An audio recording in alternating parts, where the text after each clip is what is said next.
why I jumped up first last time. I was waiting an hour. Oh my goodness. It's long enough. It's getting harder and harder to stand for. I remember well.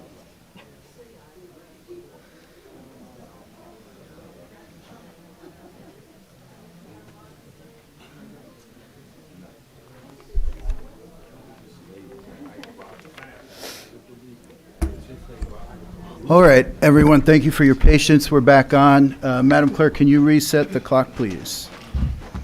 And ma'am, we're ready when you are. Okay. A teacher, a lawyer, and a sports journalist walk into a finance committee meeting where they'll set the 2023 township budget. I wish I was telling you a joke, but unfortunately, this time the joke's on us residents.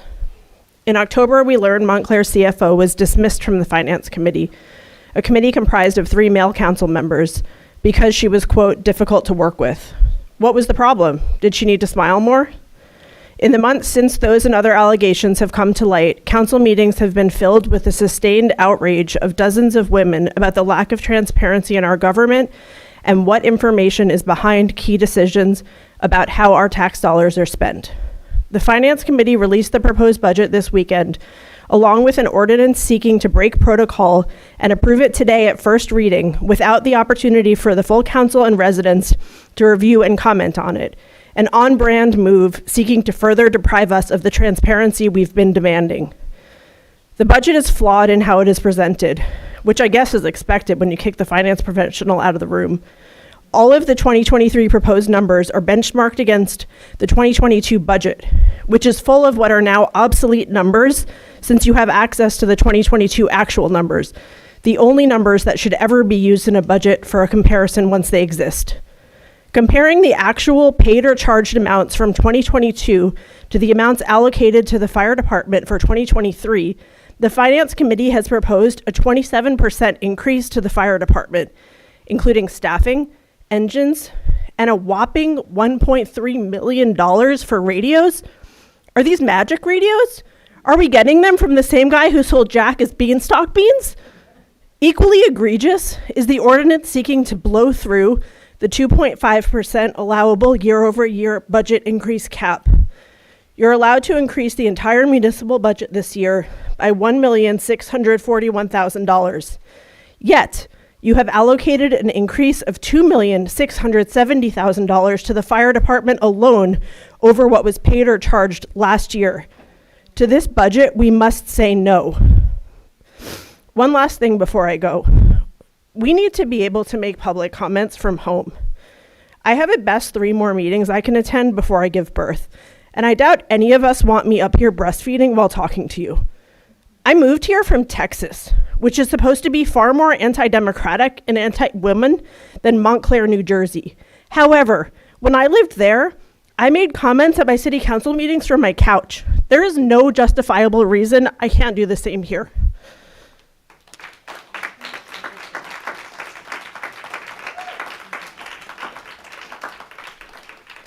Excuse me, Mr. Mayor or Deputy Mayor, just to respond to that because my students just texted me. I'm doing a course at Montclair State called Government Problem Solving. The topic this April, it's an April seminar, is how to get access to meetings, public meetings, okay? It's going to be with people that are from all over the world helping educate students and having students try to figure out a way to solve the problem. Now, we're not using Montclair as the model, but Montclair can maybe take advantage of whatever we come up with. My students have studied issues in town before, but we can do it. It's technically possible. We just have to have the will to do it. We have to want to do it. We have to want to make it accessible for you. But I'm teaching a class, so I'm not supposed to say anything partisan. Thank you. Hello and good evening, Montclair Township Council. My name is Olivia Searles, and I'm a senior at Montclair High School.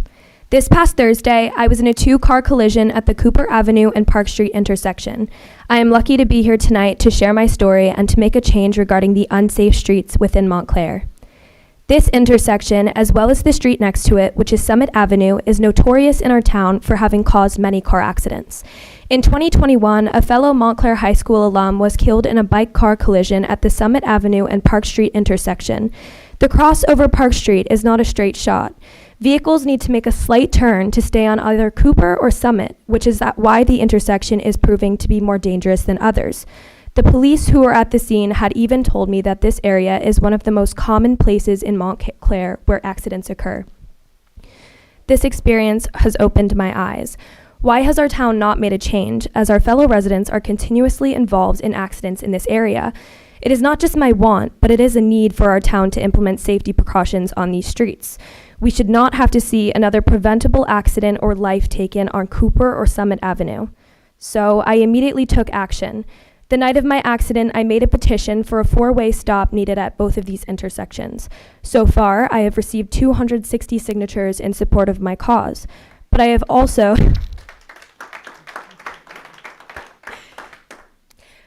also received constructive criticism on my request. It's possible that a 4-way stop may not be needed, but perhaps a no parking sign or other precautions that are deemed necessary. Though I am not a traffic engineer, I'm a young woman who has some common sense as to the fact that we cannot leave these areas neglected. I have also received comments of concern about all of the unsafe roads in Montclair. I was made aware of a regulation that says that one intersection alone needs to have 5 accidents in 1 year in order to be officially investigated by a traffic engineer. Does this mean that our town could suffer 4 deaths at an intersection in 1 year and do nothing to protect the safety of our residents? I am disappointed in the lack of action that has been taken regarding this issue. Even before my accident, I feared my friends and family every single time they would go out to drive on the roads of Montclair, and now I fear for them even more. I do not want to have to see a loved one, or anyone for that matter, go through what I did on Thursday.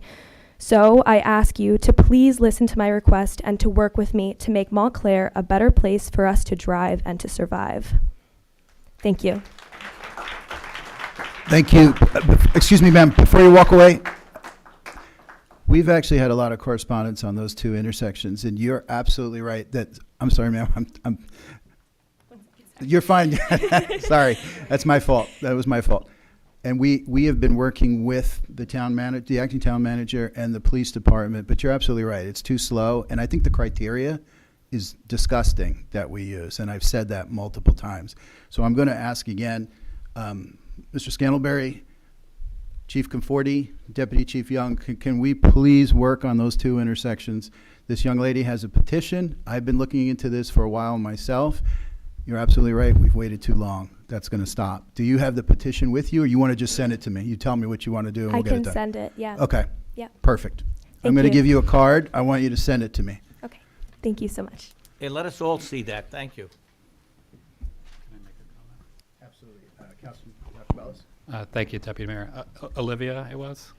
I just want to also let you know that a bunch of us are working on the creation of a Vision Zero task force. I was literally just editing the document the other day with Bike Walk Montclair, the New Jersey Bike Walk Coalition.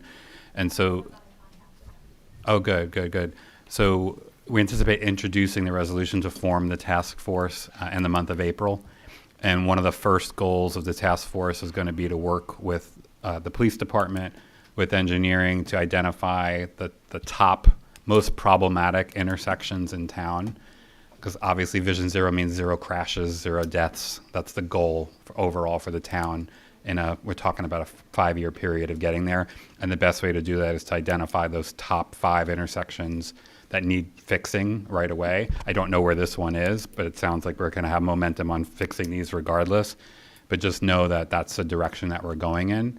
And I'm really excited about that. And there will be some, if everybody agrees to the terms, there would be some citizen seats on the task force. So if this unfortunate experience turns into an experience where you want to participate, I think we'd love to consider you for that, so we can stay in touch on that.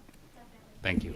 Thank you, Councilman Yacobelis. And I'm glad that you're feeling better and that you're up and about, and I'm sorry that you had to experience that.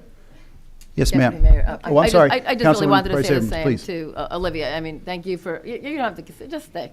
But I just, thank you for, thankfully you are well, and I don't know how terrible the crash was, but that you're in a whole piece. Obviously, we all feel relieved that you're here to talk about it and that you're taking action as a citizen, and I concur with, what's been shared here, but thank you for coming. Thank you, Councilwoman. Okay, Yes, ma'am. okay. My name is Penny Carey, and some of you may recognize me as a former president of Aging in Montclair. I live at 140 Bellevue Avenue, which is right around the corner from the intersections that the young lady was talking about, and I support, if she had her petition here, I would sign it. I want to ask you a few simple requests on behalf of Montclair seniors. I understand that you'll be presenting the revised budget tonight, and that the public hearing is scheduled for April 25th. So you're obviously not voting on it tonight Correct. formally. Okay. I have a couple of requests on behalf of the senior residents, many of whom do not drive at night, and many of those who do shouldn't. Please start the public hearing earlier, 5:30, 6 o'clock, so that those seniors who want to be here, since we can't call in or whatever, can be present to speak on behalf of issues specifically of interest to seniors. Let's see. In fact, you might want to do that as a policy when you set your agenda. If it is an issue that specifically pertains to seniors, put it first so that seniors can speak to the issue and then can go home and watch the rest of the meeting on TV 34. And then one quick request to the Finance Committee about the capital budget, which has not been published to the best of my knowledge. If you could think about putting aside just a couple of million for the future renovations of the future senior center, or if not that, maybe just a couple of thousand to visit some of the publicly open spaces in downtown that might be appropriate for a senior center.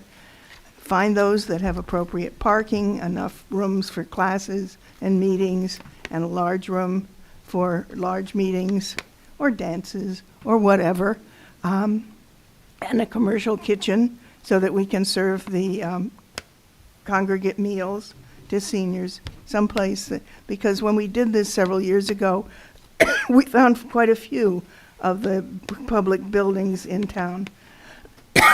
If the Mills building is not going to be available, that we're very anxious to have a senior center, but they all needed some renovations. Excuse me. You're getting your glass of water, ma'am, so, yeah. Oh, that's very kind of you. Thank you.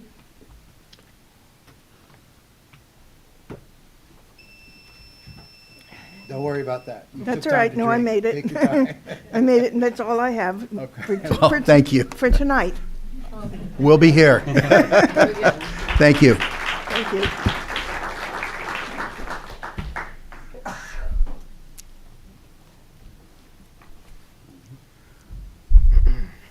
Good evening, everyone. My name is Andrew Marshall. I'm a Montclair resident, and I'm the owner of Genuine Grow, which has applied for a cannabis cultivation license in Montclair. First, I want to say congrats to Ray, who won the cannabis manufacturing license, who is also a co-tenant with me on Pine Street. I grew up in Montclair. I have fond memories of being in Drums of Thunder at Hillside, going on Read Your Way at Glenfield, and the golf team and CGI at MHS.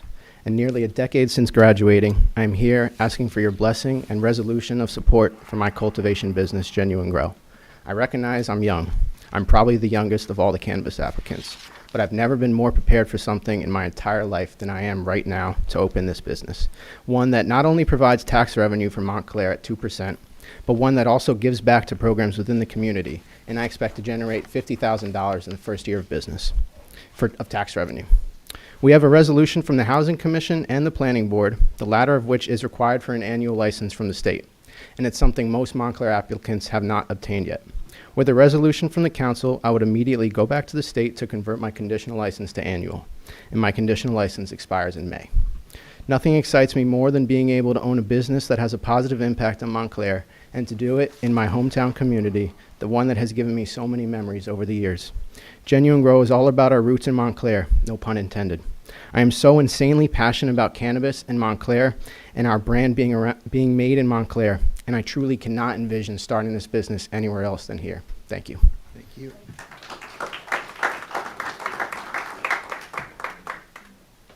How you doing? My name is Eric Payne, 70 South Fullerton Avenue. I'm one of the partners in N.J.S.A LLC, Cannabis Dispensary License application we put forward to you guys. You'll see in the back of the room, one of our partners, George Marabou, 50-year businessman, owning the DLV Lounge, as I previously stated to you, a community member as well. I have a problem because I'm supposed to be up here talking about and making a pitch for our business, right? But also get inspired by the passion and by my neighbors and my community members. And I get involved in, and I get inspired by the young lady and a young man like Andrew trying to build this business, the kids that lobbied for the skate park that we were at. I get inspired by the activism of our community. And I don't know if it's in my blood, I feel it might be, but it's something that makes me want to get in the fight. We're all passionate, we're all residents here. We're all passionate about where we live and what we can do for ourselves, right? And for our community. And so I would suggest that you consider that as we move forward in the process, local business, local representation. Andrew is a guy that went to Montclair High School, he's born and bred.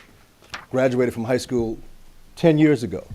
Now he has a business before you. That should be something that makes us proud. So I just wanted to point that out. George, I also forgot to point out that George Marabou is a veteran too in the Vietnam era. And so these are things to consider. No disrespect to all the other people that are, you know, the competition to come here and do business. But I think a community does best when you take care of the community first and the residents of the community that are bringing business and that are trying to do business together. Thank you very much. Thank you.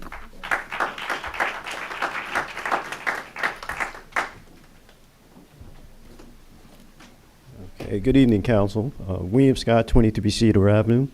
I just wanted to come and add to the support for the two gentlemen that just came up. Matter of fact, if you really are looking closely, you just saw pretty much 4 generations of Montclair residents that are committed to doing business in this community, supporting the community, looking to provide, in Mr. Marshall's case, financial support for the affordable housing within the township, a 10-year commitment, the first of its kind. And that's coming from a 27-year-old gentleman, never heard of in this community before. And Mr. Payne committing to provide funding for educational opportunities via the African American Heritage Foundation. And then Mr. Marabou, 4 generations. Now I'm 73 years old. I think Mr. Payne is probably in the 30, 40-year-old range. Andrew's in the 27, 20-year-old range, and I don't want to tell Mr. Marabou how old he is, but that's 4 generations. That's a real commitment to this community. So please take these gentlemen into consideration and provide them the licensing that's necessary to build a business in the Township of Montclair. Thank you. Thank you, Mr. Scott.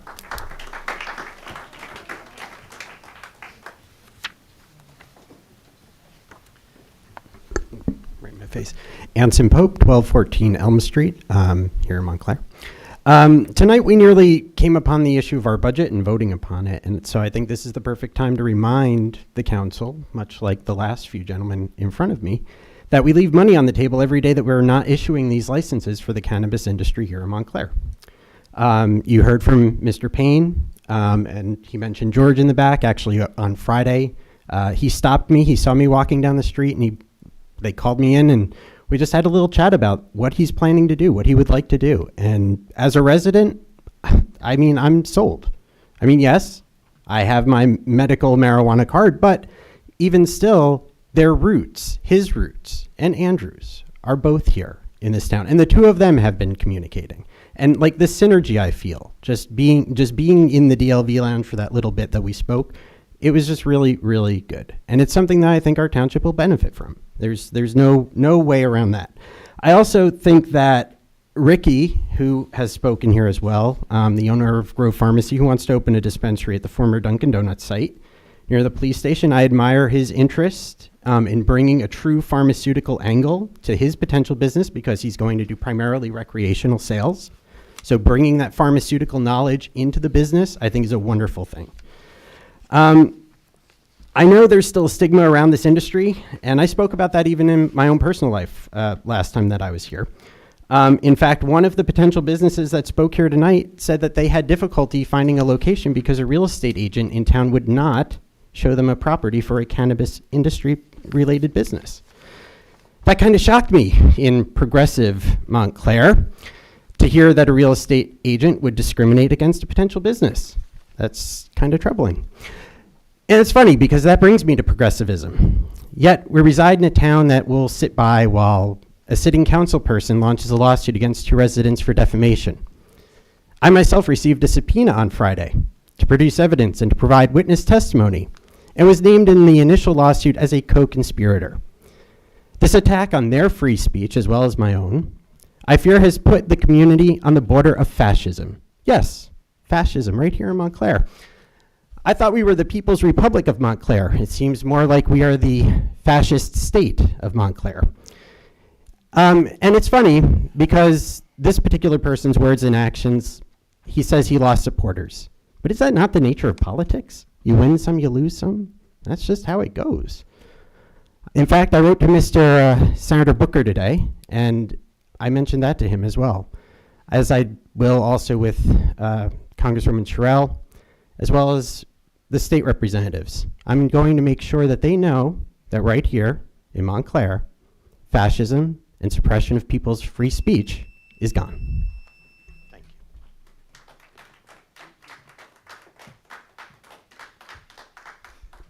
Hi, my name is Bonnie Fogel. I live at 16 Forest Street. To date, 4 constituents are being sued by a member of this council who is using the legal system, in my opinion, to intimidate and silence those who exercise their First Amendment rights to uphold the integrity of our town's governing system. Who does this? I mean, what elected officials sue people who criticize them? This is crazy. This reflects so poorly on the council as a body. I'm not surprised by everyone's silence. So now I'm going to ask you all individually. I've asked you questions as a group. I've never gotten answers. But I'm going to ask you individually now. How do you feel about this action? Is this something you would do? Am I to feel like so unprotected to speak out about something that concerns me? And, you know, Lori, you're my 3rd Ward council person. I'd like to, I feel, you know, closest to you, I'd like to ask you, how do you feel about this? You were here speaking freely, and I think that's to be commended. So I'm not sure in what way you're clipped from being able to be expressed. I'm asking you, how do you feel about a member of your council suing 4 constituents? I don't have a comment on that. I'm sorry. I'm not surprised. Okay. Mr. Cummings, I expect you're going to have an answer. I think you know my answer. We've had conversations. Okay. I will tell you how I feel. About a month ago, a constituent, a member of the public, came up to the podium and attacked me, and I walked out of the meeting. I remember, I was here. Yes. I remember And that. So I will not, as a person, as a woman, somebody who has feelings, it's very, very difficult to sit up here sometimes. I appreciate that. And so I understand how Councilman Yacobelis could have felt, because I felt that way too. I understand people's felt feelings, but attacked. how do you feel about the action taking, the legal action? I feel that everybody should do what they feel is best in their heart, and that's what he felt was best to do. Okay, Just like I got up and walked out. okay. Deputy Mayor Hurlock? We don't usually do these surveys, but I will respond, and I'm going to answer as a lawyer and not as the deputy mayor. It would be inappropriate for me to comment on any pending legal actions that are going, and I say actions with an S, because there's a lot of them right now. So forgive me. Okay. I don't think it's appropriate for me to respond given that late. And Thank you. Councilor at Large Russo? Yeah, I don't have any comments on what happened, except to say this. I've been teaching for 50 years, almost 50 years, and I've been on the council 23 years, and I've never seen such dysfunction in government as I see now. Thank you. It's very sad. Deputy Mayor, if I may. Councilor Ms. Place Abrams? Vogel, Bonnie, just, I do invite you to I will make time to meet with you. I will sit and talk with you, and if you'd like to do that, please stay after or reach out and whatever. Okay, absolutely. Councilor thank you. Iacobellis? Thank you, Mr. Deputy Mayor. I do just want to correct the record. It's two individuals. One is a constituent, one is not. And other than that, it's a personal matter. It's not happening in my capacity as a council member, so it's really not something I can discuss from the dais. I don't feel comfortable discussing it from the dais. Thank you. Did I just take a quick poll? I'm going to get to you in 1 second. How many people are still online for comment? Because I keep thinking the line is there, but it's not. Where are we going? Okay, so we got quite a few. I'm going to let you go ahead and speak. sure. And I'm sorry? Has everybody signed in to the pad? Okay, thank you. I just have one quick housekeeping thing, and it's not about preventing anyone from speaking, so don't go there. I have a budget presentation that has to be started tonight. Mr. Scantlebury does that, but he is not feeling well. So at some point I need to, out of courtesy to Mr. Scantlebury and the fact that he's not well, I've got to work him in. So, sorry? I'm sorry. Go ahead. I'm saying this government doesn't work. I'm saying this government doesn't work, okay? And I'll stand by that. As a professor of political science, this government does not work. There's always some excuse why we can't do something, some problem that prevents us from moving ahead. We're not making an excuse, but Mr. Scantlebury is ill this evening. He did come here to do the budget presentation. We were having technical difficulties, so I started public comment. I'm not Why going to. can't the finance director do the budget presentation? Why can't Maja, the woman who leads the finance department, do the budget presentation in his absence? This is absurd. Brian, excuse me, Brian, I love you. I've known you 30 years. If you're sick, go home. The thing is, I'm sick and tired of these meetings having an excuse always for not being able to do something. Government should do something.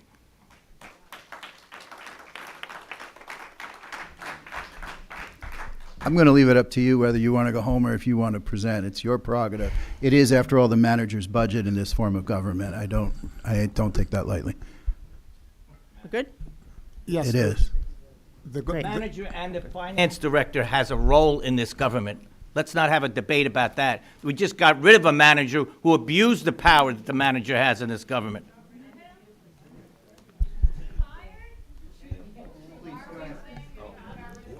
Go ahead. Good? Okay. Yeah, sorry about that. No, that's okay. Thank you. My name is Kathy Renna. I live at 31 Trinity, Montclair. And I'm here to say that I will not be silenced or intimidated. You've already heard, probably, and can assume what I'm going to talk about. First, I want you to know that I am a lifelong activist and a communications professional. I've spoken out against injustice for 3 decades, and I have never, ever been afraid to speak truth to power. But in the last several months, Montclair has witnessed what many people find disturbing and chilling behavior by one member of this council. Just say his name, Peter Iacobellis.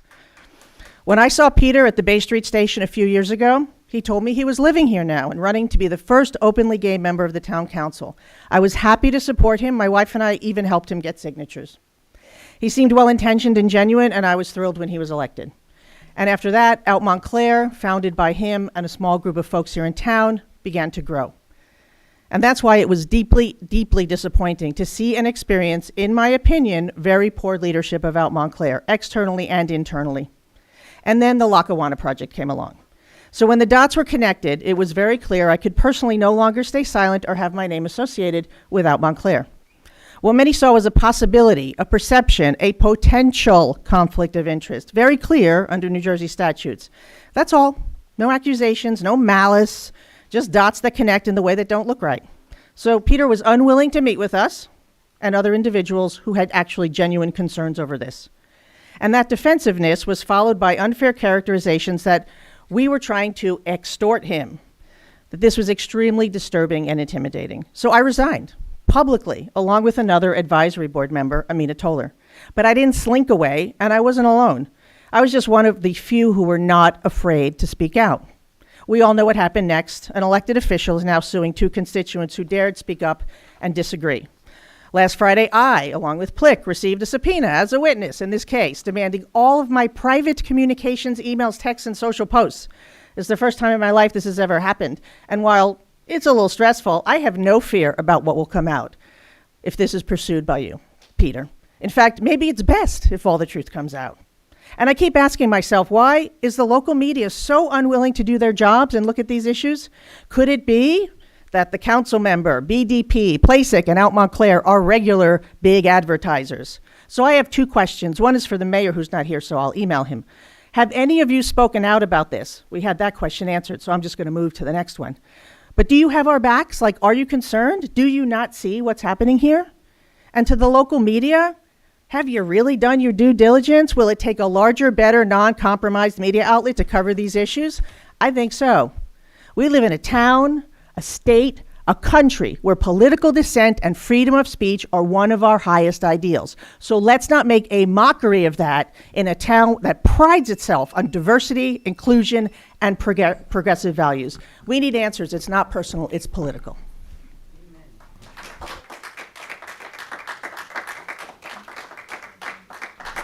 Councilor Iacobellis? Thank you, Mr. Deputy Mayor. Kathy, I'm sorry, but I don't think this is the appropriate place to raise some of these questions, particularly around my job performance at my day job. Doesn't have anything to do with official township business that we're here to conduct tonight or my role as a council member. You've already made your concerns known to the Out Montclair Board of Trustees, and their public response was that I am, quote, essential to our success as an inclusive and visionary leader, skilled communicator, listener, organizer, and doer. I appreciate that you raised the question about free speech and the responsibilities that we have around that. Knowingly and intentionally spreading false information is what has our democracy under the greatest threat that I've seen in my lifetime. And that is part of the reason I've decided in my capacity as a private citizen to make a formal complaint against individuals who knowingly made false statements here and online with the pre-communicated intention of harming me and influencing my approach to this development project. There's a very big difference between letting your elected representative know how you feel on an issue and raising legitimate questions about possible conflicts of interest versus the path that you and others have chose. It is incumbent on people like me in office to create every opportunity for discourse and dissent, and I think that I've redefined what that looks like in Montclair, but it's also incumbent on private citizens to check basic facts and to act with integrity. Thank you, Mr. Deputy Mayor. Please. Good evening. Good afternoon. I am.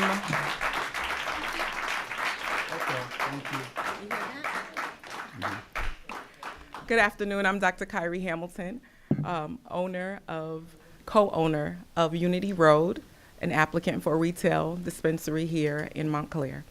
No, I wasn't born here. I didn't go to high school here, as Andrew did, but Andrew and I, we talk every week.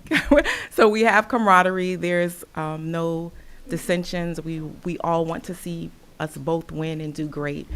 But I am invested in this community, and that's why for the last 18 months, I've secured my property to ensure that we could have a dispensary here. I would love to bring my experience of over 30 years in healthcare compliance, my partner's experience of 25 years in pharmaceuticals, in addition to our residents that do live here, 70% owners are residents here. And I just want to know, has any movement taken place? Is anything? Yes. Yes. I'll kick that over to our legal team over here, Yes, Mr. legal. Burr. Ms. DeVito, can you just give us an update on the process, please? Thank you. Hi, good afternoon.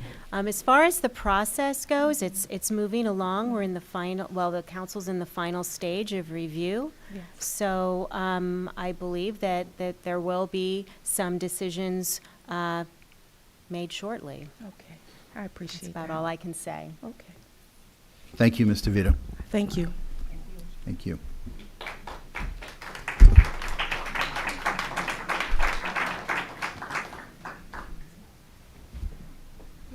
I thought that was you, Ed. How are you? Good evening. Good evening. Can you hear me? Perfectly well. Thank you, sir. So my name is Edward Robin. I'm with the Montclair Library Friends Steering Committee, and I'm here to speak tonight regarding the Montclair Public Library budget.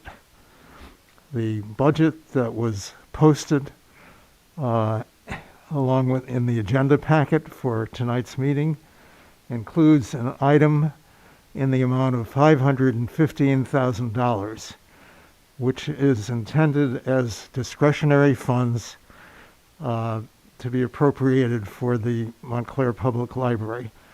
This is the same amount that was appropriated last year in 2022 for the library in discretionary funds. By appropriating the same amount this year in 2023, the council will stabilize the library's services to the public.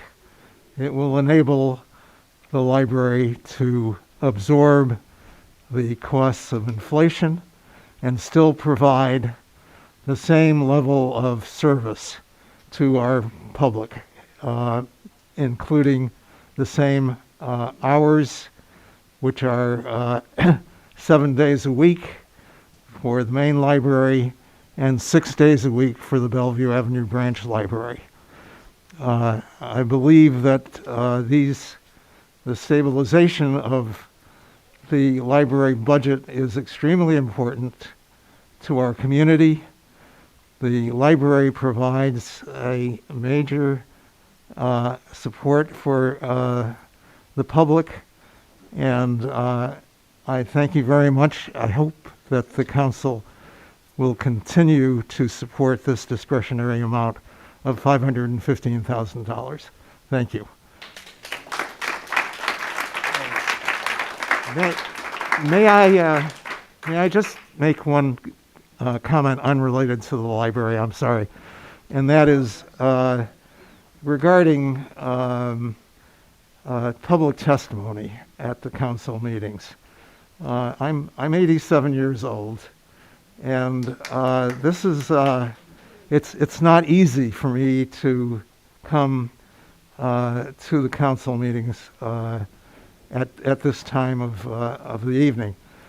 Someone earlier had suggested that the council might meet earlier, and that would definitely help me. Or alternatively, if the council were to allow testimony remotely, that would also be of great help to somebody like me. Thank you.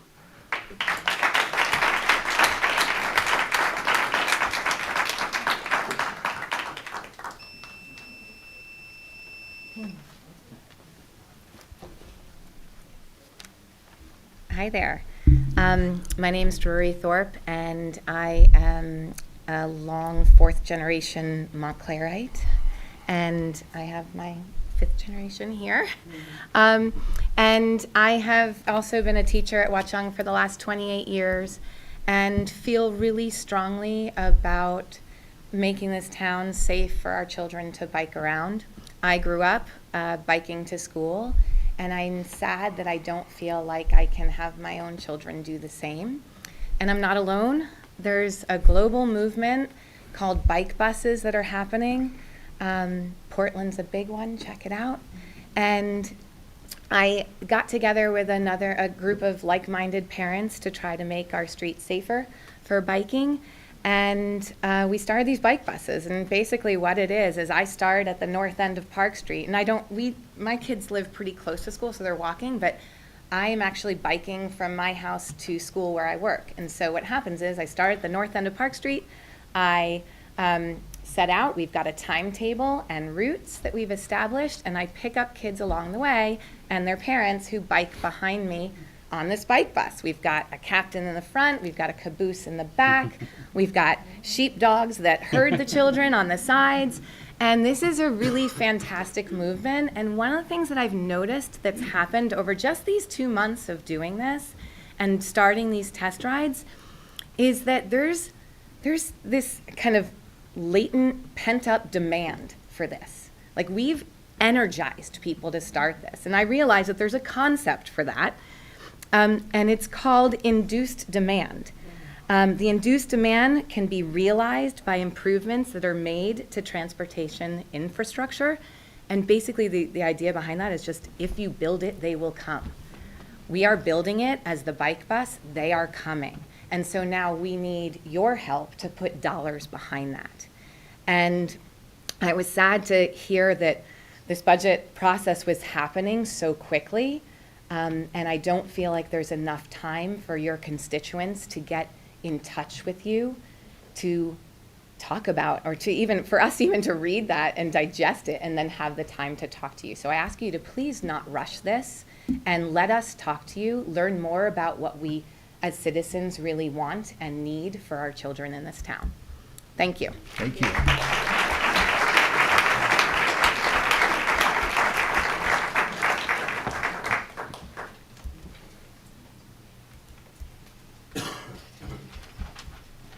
Good evening, council people. Good evening. I am Susan Horowitz. I live on Cornell Way here in town. And I am here tonight to talk about Peter. I am sick and outraged by the pitchforks and the torches coming for Peter Yacobelis. I didn't laugh at you, Kathy Renna, did I? I didn't laugh at you. Don't laugh. Don't laugh.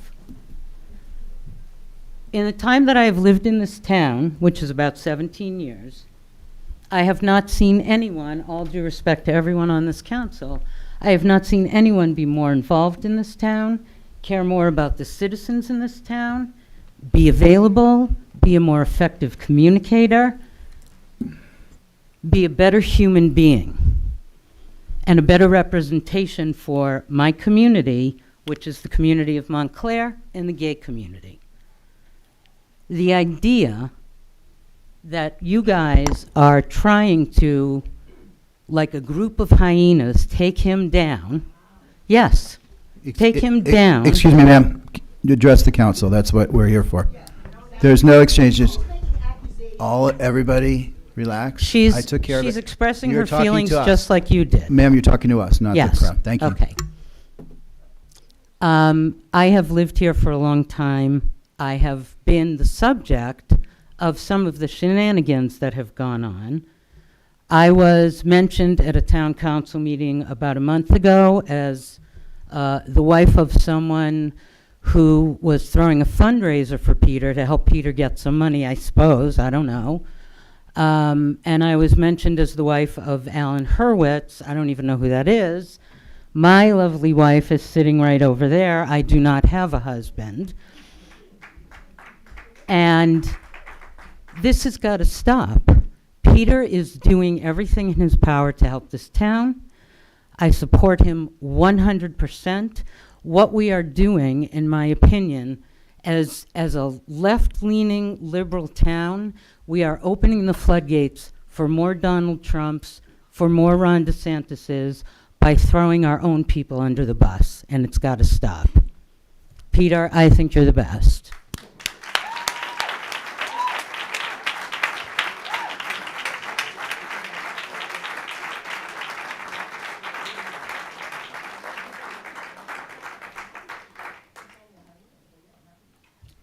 Good evening. My name is Amber Reed. I live on Norman Road, and I'm here tonight with my friend Kay Wright to talk about something that we hope will be a source of unity, which is the need to do better at providing equitable recreational access for all families in Montclair.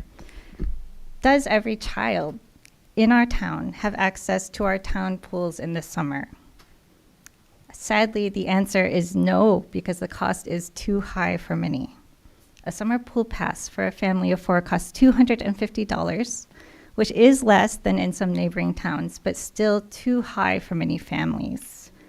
The available financial aid is neither well-publicized nor substantial enough. A household of 4 with annual income below the free lunch threshold of $36,000 would be eligible for just a 50% discount on the pool pass, while the same household with an annual income below the reduced lunch threshold of about $51,000 would be eligible for only a 25% discount. We believe that none of our neighbors should have to struggle to find an extra $125 or $190 so that their children can get in the pools in the summer. Thank you. And when we conducted a survey earlier this year, like the people in this room, many agreed with us. We saw that a third of respondents described our town pool passes as difficult to afford, a figure that rose to 40% for residents of the 4th Ward. Additionally, in our survey, 4 out of 5 respondents were unaware that any level of financial aid was offered. we're asking you to take a small, decent step and amend that financial aid ordinance to fully cover the pool passes for our families in the greatest need. Our seniors are all, I think, eligible for $25 pool passes, which is wonderful. That's regardless of income. Surely we can do at least as much for our highest need families. Thank you. I also want to mention towns like South Orange and Maplewood offer up to 100% financial aid for their highest need families. Surely in Montclair, we can do the same. So, you're so nice. So thank you for listening to the challenge at hand. And now I'm going to turn it over to my friend Kate to talk about some more proposed solutions. Thank you. Thank you.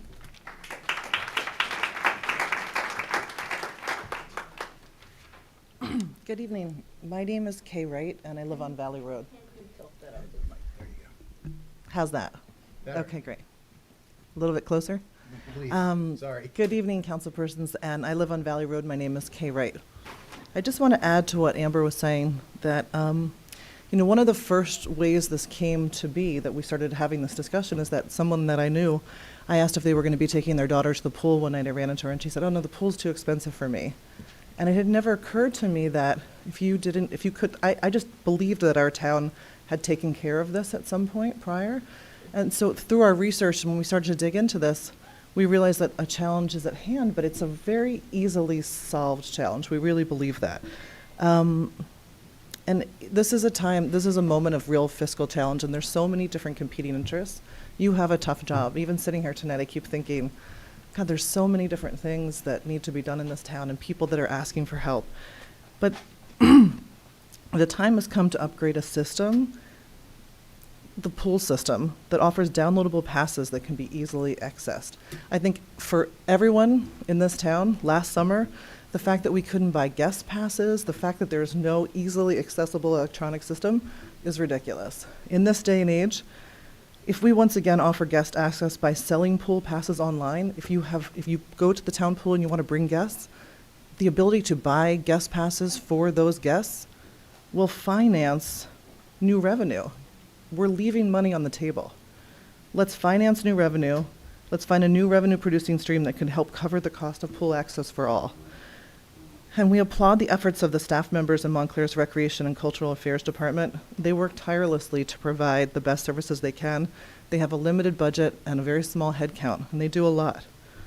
But we recommend as a strong first step that the town amend the financial aid ordinance so that pool passes and recreation programs are fully covered for families with the greatest financial aid, a level supported by more than 50% of our survey respondents.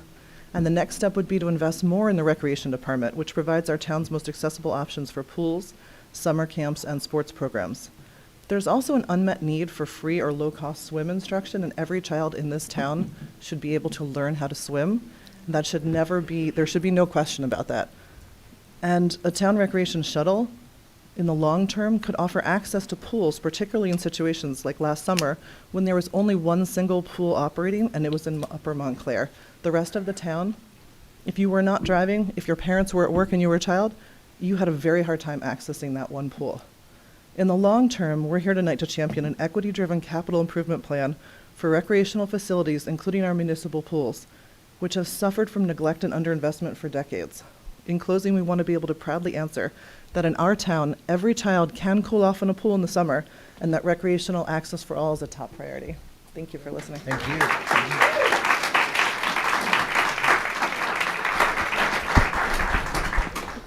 Deputy Mayor, I'd just like to chime in. It has not been my experience where any child has been turned away from the pool because they didn't have monies to swim. I think at my age, I think when the pools first opened in 1966, 67, no child has been turned away from a municipal pool for lack of money. No child, no family, we make that a rule. And if you know of one or someone knows of someone that was turned away, please let me know.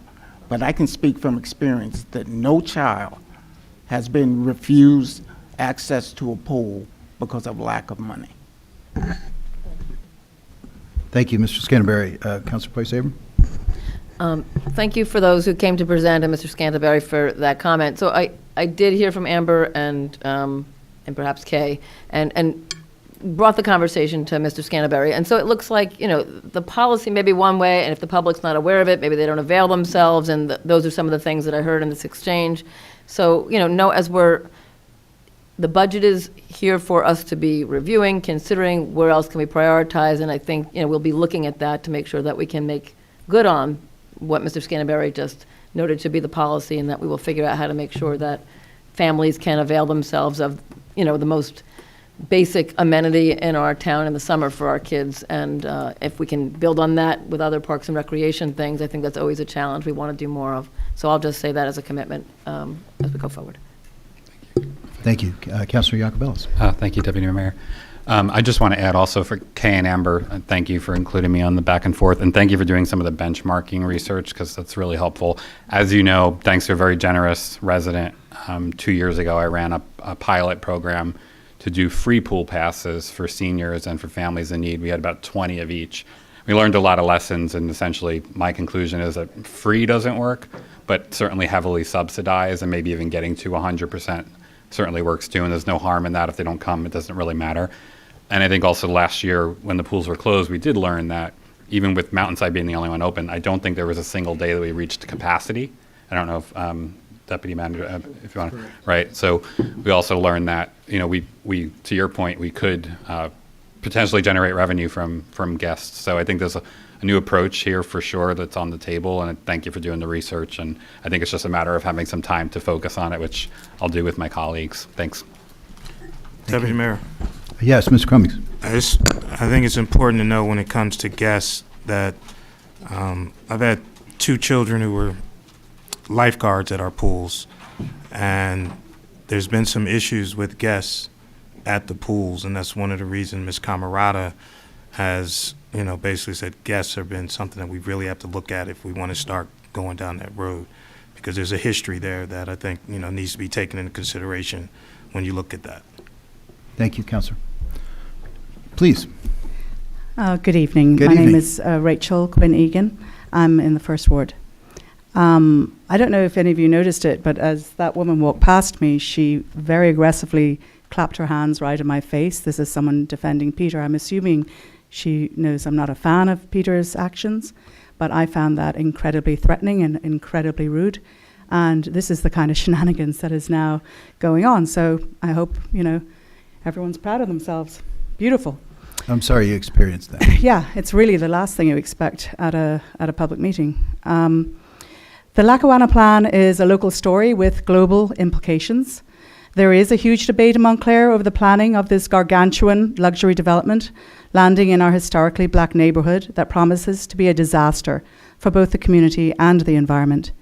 It is causing heated debate at our town council meetings and has even had a town council member accused of a potential conflict of interest.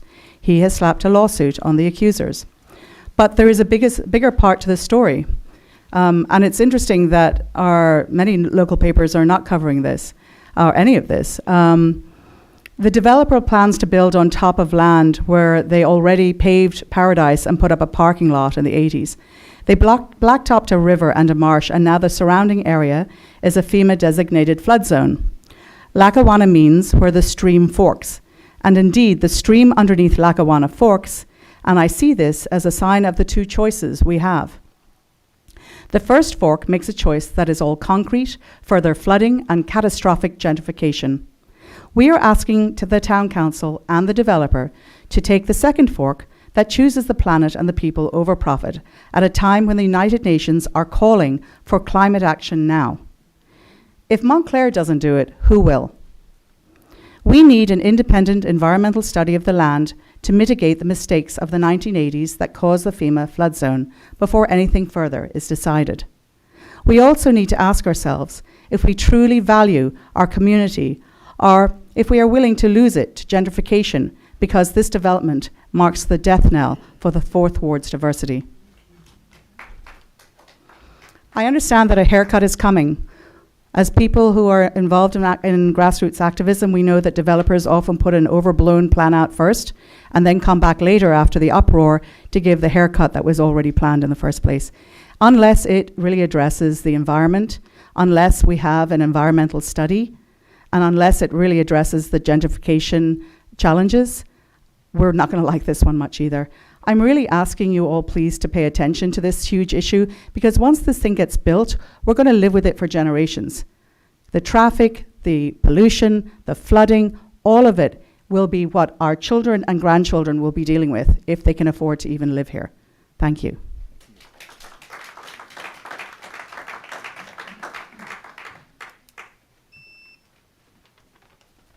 Hi, everyone. Deirdre Birmingham, Vera Place.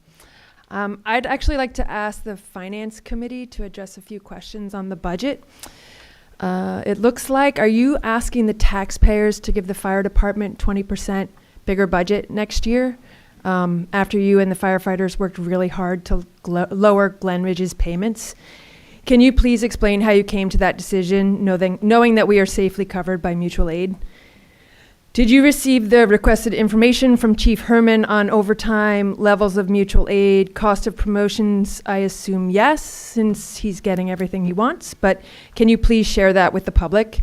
And also, how could radios cost $1.3 million? Has anyone delved into this, like a little due diligence? The budget also asks for a $100,000 increase in the salary of the township manager. Can you please explain this?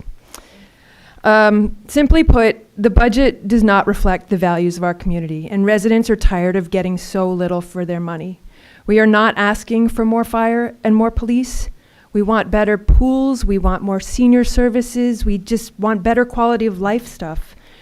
Respectfully, I have to wonder how the three of you wound up with so much power. I didn't get an opportunity to vote for most of you. I know Mr. Russo has been saying this for a long time, but there needs to be a change in the way the Finance Committee is structured.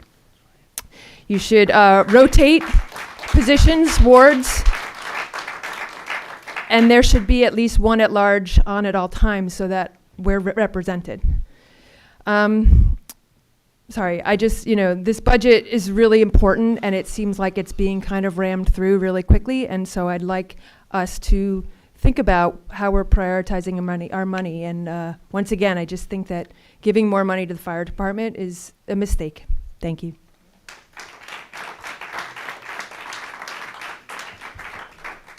Good evening. I'm Lisa Seagartell from Essex Avenue.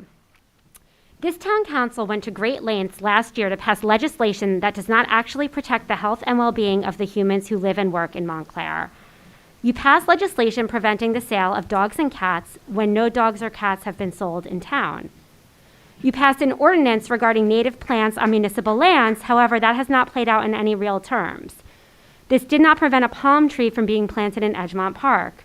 There is actually very little planting done by the town, and when planting is done, there is minimal upkeep, as this town does not have the manpower to care for such plantings. How are those plants and the microfauna that live in the soil protected when they are damaged by the unnecessary and irreparably harmful use of the gas-powered leaf blower? The town council just passed a really awesome regulation regarding backyard chickens. It is so important for livestock to have healthy and comfortable living conditions. Chickens also help with important processes, such as backyard tick control. However, all of this legislation is completely out of line with the use of gas leaf blowers. It literally makes no sense. If we care about cats, dogs, chickens, and butterflies, we should really care about humans. And if the town council does not care about humans, then the town council ought to realize that gas leaf blowers are also harming chickens, butterflies, dogs, and cats. We cannot afford to feign ignorance any longer and ignore the harm that gas leaf blower is inflicting. They hurt people, adults and children, fauna, flora, and climate. And anyone who doesn't get it needs to truly educate themselves. The information is available in a simple online search. I was so excited to see Hillary Clinton was welcomed to town by a council member. I too had the chance to meet Hillary several years ago, and it was a delightful opportunity for me, one I will never forget. Does this town council think that Hillary would be in favor of keeping a poison machine in active use for even an additional season, knowing what we know? And if we are a town that voted 90% for Hillary, wouldn't it follow suit that we are a town that would support health equity and environmental stewardship in every way we can? As for waiting to do this to help homeowners, this is a falsehood. I have used a landscaper for about 12 of the 16 years I have lived in my home. I have never once had to sign an annual contract. I have used 3 different landscapers, and all of them service many homes in my neighborhood. They do not operate with annual contracts, and they already have electric leaf blowers because they have been using them when you changed the seasonal limits. Your phase-in is complete. Pass the law now. We will be ready for fall just fine. In fact, we will be better than ever. Thank you so much. Thank you.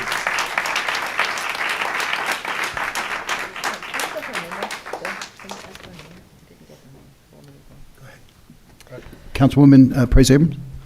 I just didn't get the name of the speaker who just, it was a little bit muffled. I didn't hear your name. Lisa? Okay, very good. Thank you. Thank you. Hello, I also signed in. My name is Olga Zaykina, and I'm a resident of North Fullerton Avenue. 3 days ago, I was in my backyard when a team of 3 landscape workers appeared behind the fence in the neighbor's backyard and started what's called a spring cleanup by using, of course, 3 gas leaf blowers. In the next 5 minutes, the other team happened to come to the next house, and 3 more gas leaf blowers joined the cleanup symphony. I was outdoors with my 4-year-old and who was sick that day, and we were enjoying the outside. So both of us had to go inside because of the extreme, unbearable noise. But even the inside didn't really help to hide from 6 roaring, gas-spewing monstrosities, the evidence of the total failure of human technological creativity. You know how scared my daughter became the moment the gas leaf blower started working 10 feet away from her? She's 4 years old. You know how upset she was when I said we have to go inside because this noise is damaging? And guess what? I wasn't happy either. Isn't this the exact reason that drew so many of us to a suburban lifestyle, being and enjoying outdoors? Allowing for our kids to spend as much time outside as possible. I'm sure most of the people in this room today, including you, dear members of the Town Council, have already had a chance to experience this destructive noise. It does not just prevent us from enjoying the outside, and actually the inside too, but impacts our physical health. It is related to high blood pressure and cardiovascular diseases. I'm not even speaking about hearing problems, as well as emotional and psychological health. Multiple studies show that a continued exposure to noise pollution increases human sensitivity to stress. It may cause or exacerbate anxieties, causing us to feel irritable, frustrated, or angry. This excessive noise is often particularly difficult for people who are neurodivergent, and the common refrain of "just deal with it" is ableist and dismissive. I cannot imagine a person who would wish to have an exposure to this kind of noise. And reasonably enough, there hasn't been any single homeowner here who would raise their voice for gas leaf blowers to stay in use. Where are they? To serve the needs of the people of this town, please end the destructive use of gas leaf blowers now, so that my daughter does not have to wait until she's 5 or 6 years old to enjoy the outdoors, nor do any other Montclair residents. Thank you very much.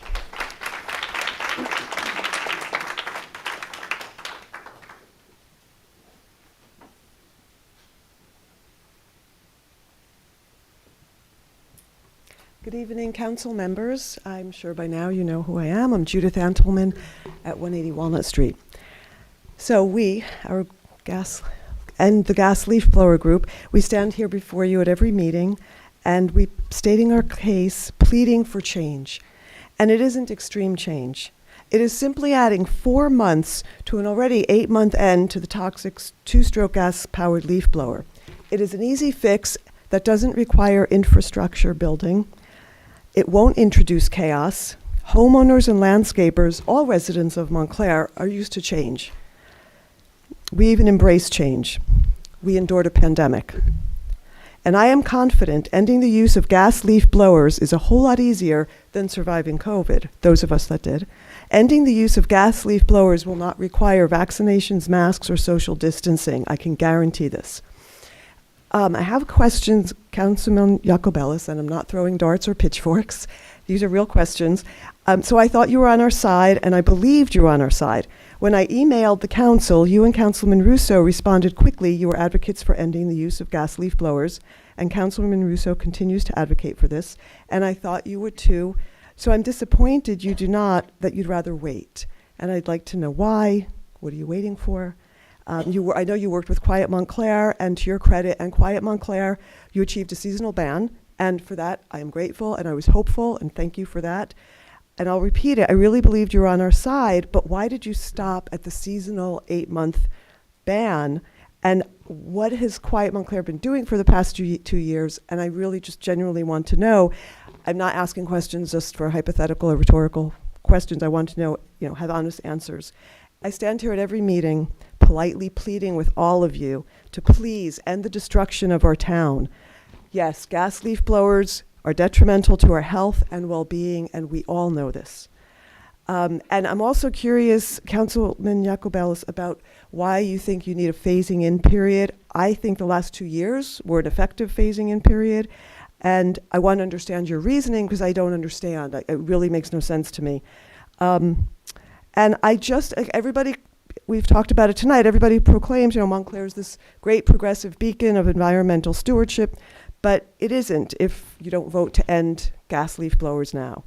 Montclair cares about its monarchs, Montclair cares about its puppies and kittens, and Montclair cares about its chickens, I recently learned. So how about Montclair, let's care about our citizens.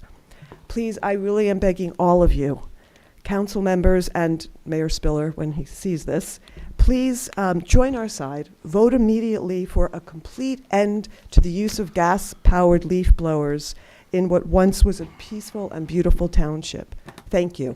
Thank you. Councilman Jacobellis. Thank you, Mr. Deputy Mayor. Ma'am, I'm so sorry, I didn't catch your name. That's a Judith, yeah. I just wanted to answer your question. So for me, look, I've supported banning them year-round from the very beginning. I just want to do it right, and for me, this is not for us to have a back and forth. Let's talk offline, just because we have a line of people behind you. For me, doing it right means doing it in the most legally sound way, and for me, that's allowing current contracts that residents are in with their landscape companies to expire, and for them to have time to renegotiate those contracts for calendar year 2023 when they're getting into them. So for me, the responsible path here is to start the process now of banning them, to make that ban effective January 1st, 2024, so that when folks go to renegotiate their contracts for service for 2024, they're doing it knowing that they can no longer use those devices. Part two of my rationale would be that I think the township has to adopt the behavior at the same time, and we do not own that equipment. And part of what I hope comes up in the capital budget discussion is acquisition of some of those devices for our public works crews, and we would need time to do that. There's training that goes along with using those devices. It's not just if you use them like a regular gas-powered leaf blower, you will run out of the battery super quickly. And so for me, it's just about doing it right, being meticulous.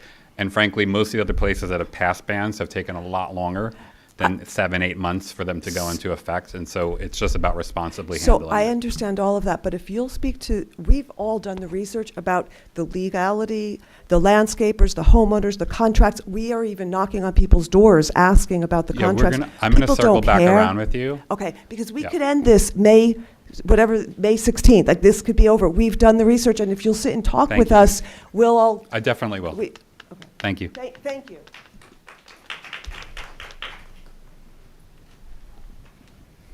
Hello, council members. Good to see you all. My name is Sarah Kessner, and I'm a resident of Riverview Drive in Montclair. Tonight, I come to you actually pretty happy that there has been some movement towards ending the destructive use of gas-powered leaf blowers, but also disappointed that this would not take place until 2024. Why am I not celebrating yet? Because our Earth can't wait until 2024, and our children can't wait until 2024. This is a town that believes in climate change. The political landscape of the town was one of the major reasons me and my family moved here in 2020 and chose to raise our son here. We wanted to raise our son in a place that values diversity and cares for the earth. But there's a huge amount of dissonance between homeowners' professed values and the way that we care for our lawns.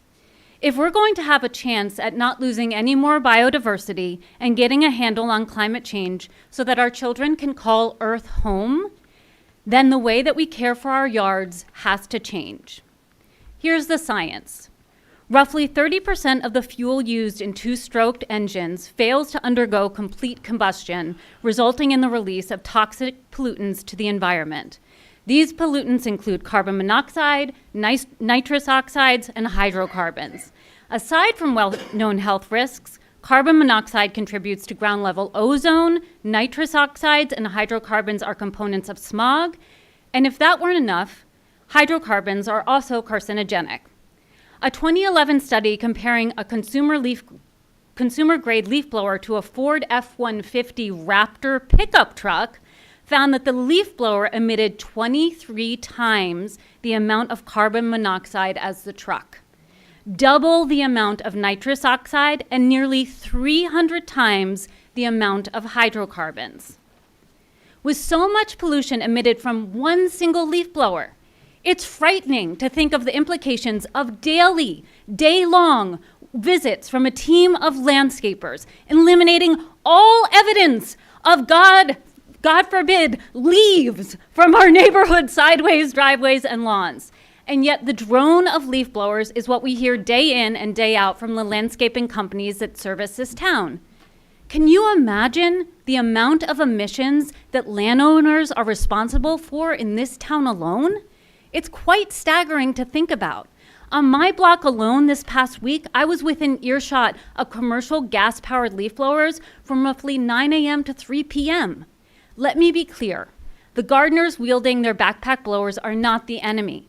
In fact, these landscapers, who are often low-wage workers, are at the highest risk of health issues related to polluting equipment. Why do we need to protect the landscaping companies? Let's start protecting the workers and our children. Thank you.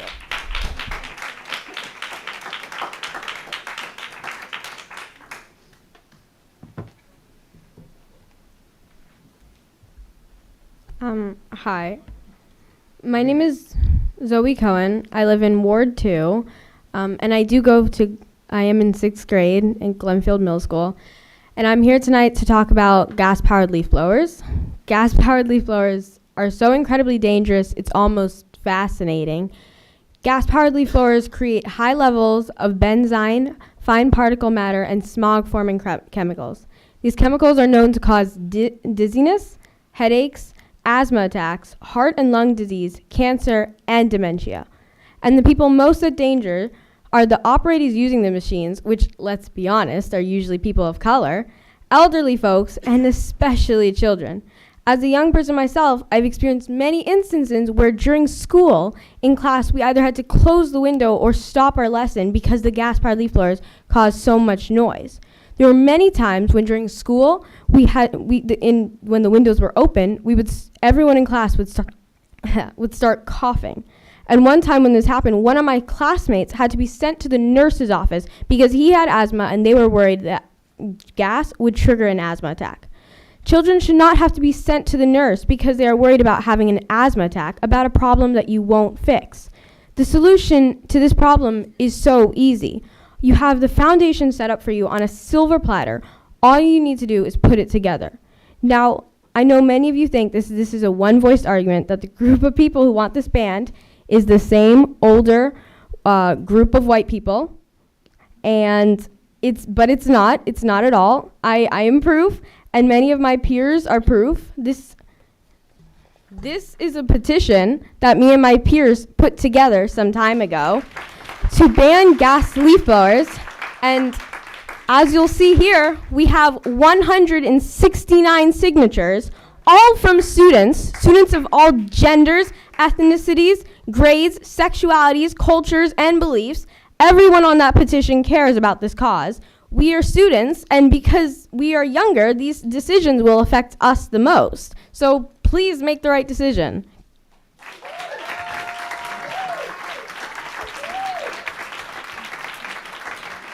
Excuse me, Mr. Deputy Mayor, can you give us that petition? That's what I was going to ask for. Can you bring the petition up, please? So the clerk can maybe make a copy? Thank you for getting that. Give it to the town clerk.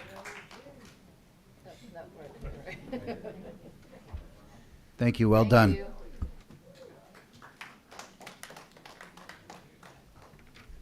Hi there. That was my daughter, by the way. You may think I dragged her into this.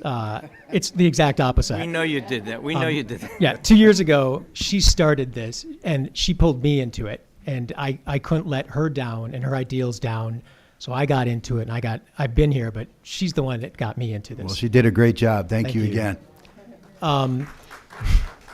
Councilor Yacobelis, I applaud you for taking on gas leaf blowers early on. Councilor Russo, I over the last couple of months, I feel your sense of urgency to get this going. Councilor Lori Price-Abrams and Councilor Schlager, I believe you're on the right side of this this issue. Actually, I didn't plan on speaking tonight. I was just going to let my daughter speak because I'm tired of coming up here. I just want to get this done. But actually, I heard Councilor Cummings talk at Glenfield Middle School this past Friday. And he gave an eloquent and heartfelt talk about the history of Glenfield and Ward 4 in general and his growing up in the area. And he spoke of the Glenfield parents at one point coming together to protest and rally for upgrades to the school, for the town to do the right thing and provide those upgrades. Looking back at that time period as the years go by, I'm sure what the parents did seems more and more obvious that it was the right thing to do. But during that time, I bet it was a hassle. Just coming up here can be a hassle. To gather people, to agitate, to make phone calls and plans for gatherings.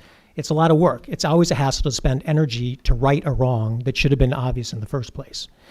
My family live in Ward 2, but my oldest daughter, she said, Monday through Friday spends half her waking hours in Glenfield Middle School, located in Councilor Cummings' Ward 4. In 2 years, my youngest daughter will also be attending Glenfield. So I know from past emails to Councilor Cummings that he's responsive and thoughtful and forthright. All good qualities that I admire. Councilor Cummings, you may know better than I do the issues that your constituents face while busy handling day-to-day responsibilities, raising families, paying mortgages and rent, and dealing with food inflation. I get that. But that doesn't mean your constituents don't care about clean air. I'm addressing you specifically because I know from your talk on Friday that you know what the right thing to do is here. I'm asking you to do the right thing and help us get rid of these ridiculous gas leaf blowers that didn't even exist when you and I were kids. And while the sentiment to do the right thing is good, we need concrete actions. I know you all have full plates. I know that budget's a monster, and you have a lot of issues to address. But to use one of President Obama's famous favorite expressions, if you want to work in government, you have to be able to walk and chew gum at the same time. Please give us some concrete timelines when we can expect you to get rid of the gas leaf blowers. Thank you.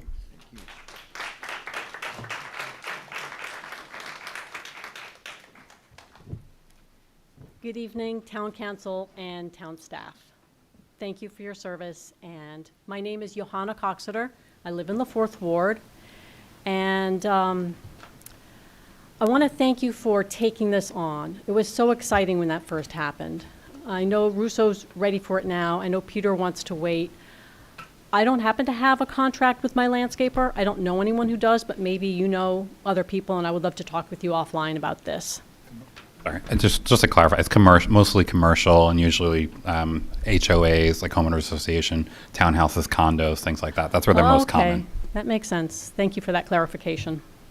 But I will proceed anyway. I'm a Montclair homeowner who hires a landscaper, and I receive a bill from him whenever he gets around to it. I don't have a contract. I don't know of anyone who has one.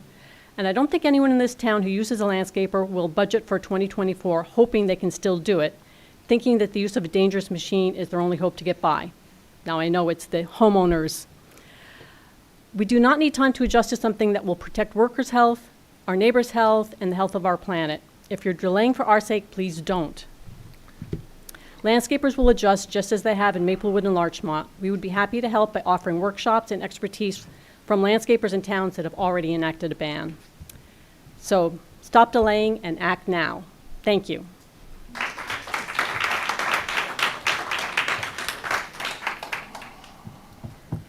Good evening.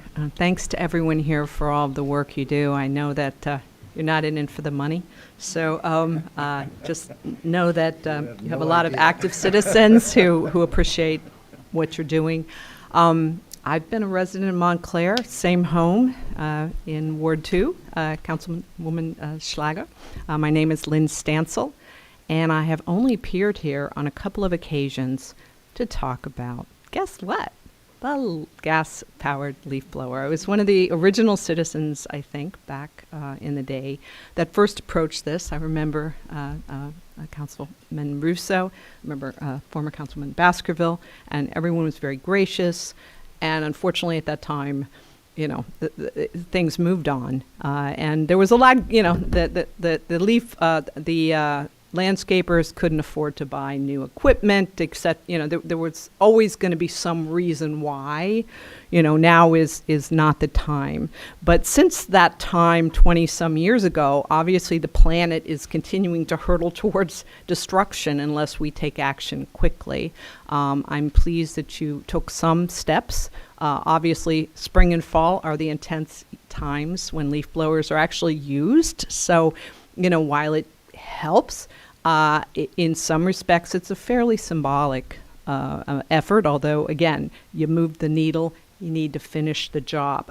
I work at home quite a bit, and so I'll just figured that, you know, we'll have a little musical interlude about what I had to experience for 6 hours today. Right? And that's just my phone. So you know, it's a deafening din as they move from house to house. One other woman was talking about 3 leaf blowers in a postage-sized stamp yard with a very large other piece of equipment going as well. So it's real. It's not, you know, a few people that are hypersensitive to you know, to the sound of a leaf blower one at a time. And you probably are all living it. Let's just thank you for some of the overtures to try to stop this. You'll have full support from all of us that are behind this effort. And I look forward to a day when I can actually work in peace. Thank you all. Thank you. Mr. Deputy Mayor, I just want to say hello to Lynn. We met and talked at Tierney's a couple of days ago, where my wife was agreeing with everything you said about me retiring. But your husband, Mo, and you talked to me about this, and I just want to make it very clear to everybody. I want to see, and I know there's a need for transitions. I know there's a need for businesses being taken care of, you know, sometimes, but not this time. And my concern is that we've waited long enough to do this. And I think that by May 15th, when we again end the use of these, that period, we continue into October. We don't want to have these people start up again. Now, we can get the electric blowers very easily here, okay? People have committed to giving them to the town, okay? Contributing to the town. Take half my salary and buy them. I don't care. It's not an issue. And we can get the people who use them to stop, because they don't even want to use them, the workers. They don't want to use the gas-powered leaf blowers. They've told me this, those poor workers. It's the companies, the landscaping companies and the owners who want to do the things that are cheaper for them. Obviously, they're business people. But we can't let capitalism rule this, you see. It's a health issue. It's a social issue. And I've been hearing this for 22 years since I was mayor. Some of you don't like to hear this. You're here new in town. You don't like to keep hearing Russo talk about it. But I've got the history, okay? And I've been here in this town 35 years. And I've been mayor, and I've been councilman and deputy mayor and first ward council and at-large, elected 6 times. And I know that the people in this town will accept and adjust, and the businesses will adjust to the fact that we pass a law that says you can't use the gas-powered leaf blowers, just like we passed a law that Senator Lautenberg fought for years to stop smoking on planes and in public places. So when we say they have to stop, they'll stop. But if we keep giving them 6 and 10 more months, then they'll just keep doing it as long as they can, and which keep getting people might delay it. So I'd like to see it done by May 15th. Thank you.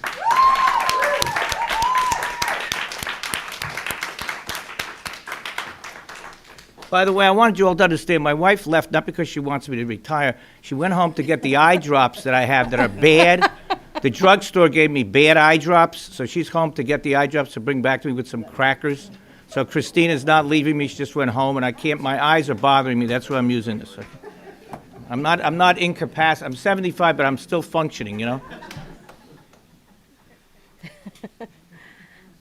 I'm Christina Thomas, and I appreciate all of your service, especially Bob Russo, who has served this town tirelessly for my whole life.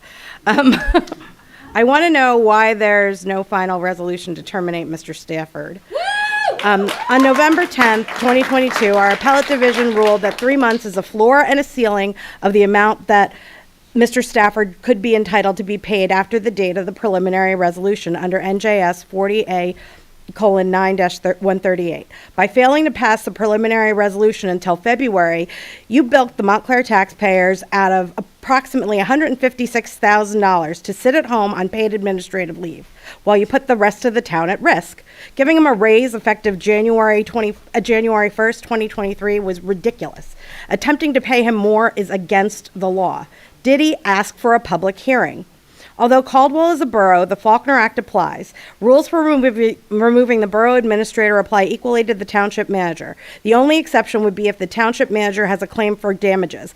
I doubt Stafford could make any legitimate claim for monetary damages. He discriminated against women and black firefighters and extorted money from the borough of Rutherford. Has Stafford filed any sort of notice of claim the citizens of this township need to be aware of?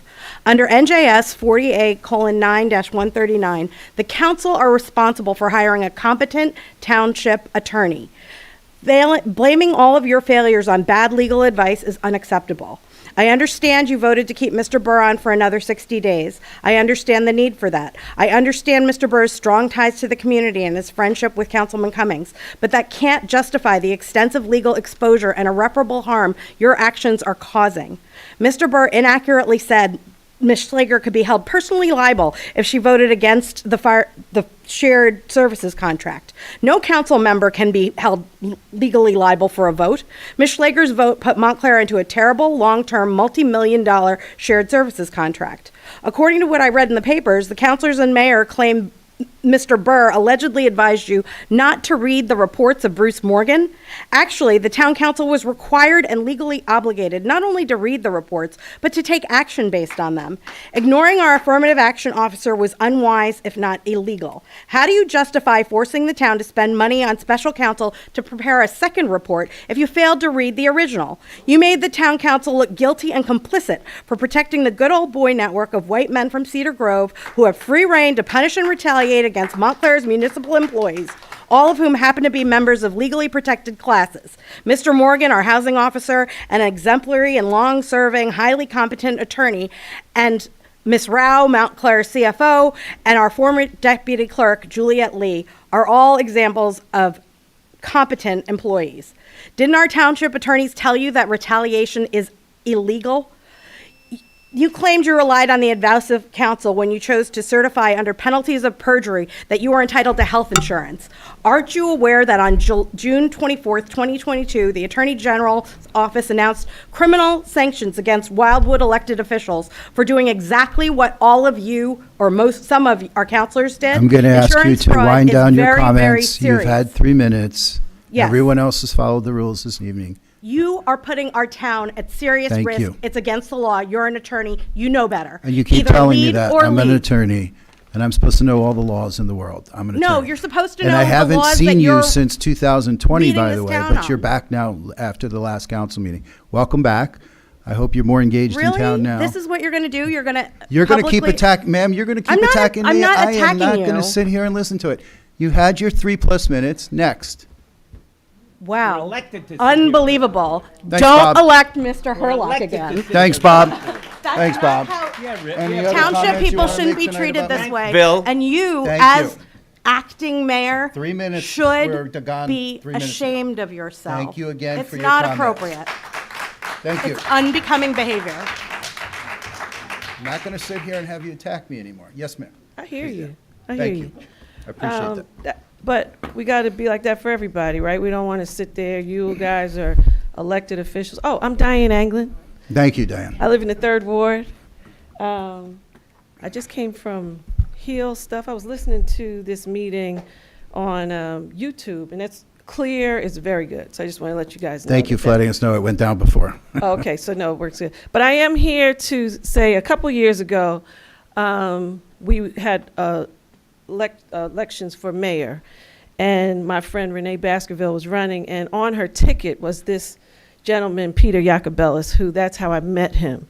I trust Renee, and when there's people on her ticket, I know that they are, they want to do the great things for Montclair. But then past that, any call to Peter has been received well. I heard someone come up here and, I resigned from Out Montclair. I thank Out Montclair for what they did for my family. The Pride Day, to see some young members of my family be able to come out, and I don't mean come out like that. I guess, I don't know how you say come out with it. To enjoy the day and be themselves. We support it so much because, we are a family that talks about civil rights, and that's what it is. But this has to be civil as well. So I don't play playground fights. I heard it in the streets that, folks were coming for you tonight, so you not came dressed. But what I will tell you is thank you. Thank you. Lori Price Abrams is our council person. You guys have worked together to help us with families that houses flooded on Cross Street, and I thank you for, working with that. I thank you for just responding to the call. I thank you for what you did with Project Oasis, the partnership with Reverend Dunn and MNDC. Like, listen, these are words. This is stuff is going on, but I don't know who the young lady is, but if you want to sit down and talk, there's people that are accusing you of your relationship with the Play 6. Oh, and let me talk about the Play 6, because I don't think that's done enough here. I was at Montclair Film the other day watching a film, and I saw that they support Montclair Film and support the jazz festival that is wonderful in this town. It's hard for me to come in this building. I look at this. I haven't been here since I was younger. My mother used to be the switchboard operator at the fire station. And then when they opened 205, she came down here. So this was like moving up, right? Oh, I was going to say, you can't do that, Brian. But so I'm just here to say, let's play fair. Let's thank people for what they do. It's not just you, Peter. I know it's a council working together. But then when people want to have their own agenda, they come here and they sling stuff at you. And I'm not going to be here when people talk bad about someone who took an oath to work for our community. And then the Play 6, you come here and say, greedy developers and all that stuff. These are good people. Their kids go to Hillside School, I think N.J.S.A. I was on the board at the pre-K. They're good people. Cut it out. You come to this board again talking bad about residents in Montclair who are good people and support different efforts, then you're going to have to start talking to me.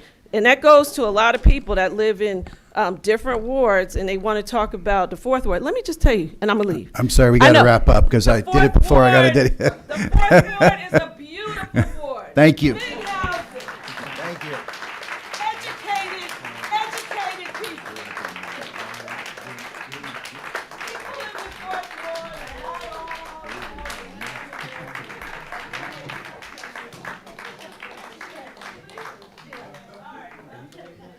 Good evening. I'm June Regner. I live on North Mountain Avenue. It seems as though you all need a quick refresher on some basic civics concepts I learned in middle school. So I went online for some simple explanations of some terms. It discusses nepotism and cronyism at length at study.com, but I've edited for brevity. Nepotism simply refers to appointing, hiring, or promoting individuals solely because they are members of an executive's or politician's family, like children, siblings, or spouses, or extended family members, like in-laws and in-laws' relatives. A textbook example of nepotism is Chief Herman jiggering the promotion criteria to favor his own son. Cronyism is giving advantages and preferences to people with whom a politician is associated. It is not based on meritocracy, but its opposite. Cronies are usually poorly qualified and are only receiving favor based on their association with the individual in question. Cronyism is common in politics because politicians naturally gravitate towards individuals who hold their views and are likely to advance their agenda. Cronyism and nepotism are still prevalent in many countries. According to Transparency International, countries with weak or corrupt governments, like North Korea, Afghanistan, and Somalia, also have high favoritism, that's cronyism and nepotism levels. A few months ago, a councilor remarked at a council meeting that Mr. Scantlebury should be promoted to acting town manager because they had grown up together and shared a crib. This is also a clear textbook example of cronyism, as is the use of O'Toole Schreiber. Nepotism and cronyism encourage corruption, demotivate other staff members who are perhaps qualified for the position, and generally hurt the businesses or office to which these family members and friends were appointed. Let's face it here. Montclair's municipal government is rife with examples of nepotism and cronyism to the great detriment of our town and your constituents. Favoritism is the source of many of our problems. You have been caught. We all see you. We all see Tim Stafford. You need to be honest and transparent, change course as soon as possible, and get rid of Tim Stafford. He has been around for far too long. Honestly, he never should have been here. One more thing. I asked Mr. Spiller to not purchase at an incredibly inflated price 210 Claremont Avenue a while back. I asked all of you. In fact, I begged you to reconsider it. At the time, Mr. Spiller smarmily responded with a diatribe about fiscal dedication and responsibility. This budget is profligate and irresponsible. You need to do something about it. Deputy Mayor, if I may. Mr. Cummings, please. I just want to clarify, Mr. Scantlebury, we didn't share a crib. I believe I was in the crib as a 3-month-old, and you came by the house because your friend was cool with my sister. Yes, And that was so- news to me that we shared. And so, right. So I'm very happy that just so the public knows that's how far back we go. But I believe you were deputy manager long before anybody on this council came up here, and you were put in the position of acting when we had to ask Mr. Stafford to set apart. So I say that because there's one thing I will say to everybody in here. Any decision that I make is for the residents of Montclair. In the last year since Mr. Scantlebury has been in this place, we've hired how many people? Speak. I was put on the spot. Come on, Diane. You know how this is. We hired 3 department heads and a couple more staff, and we're in the process of hiring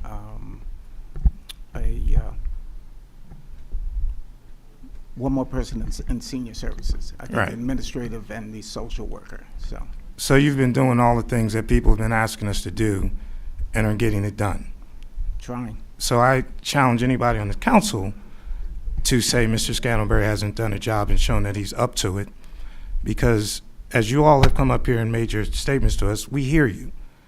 But I'm not going to sit here and have somebody mischaracterize me or my relationship with Mr. Scantlebury, because that goes back generations on our families. So thank you for your service and your work for what you're doing for the township. Appreciate it, Councilman.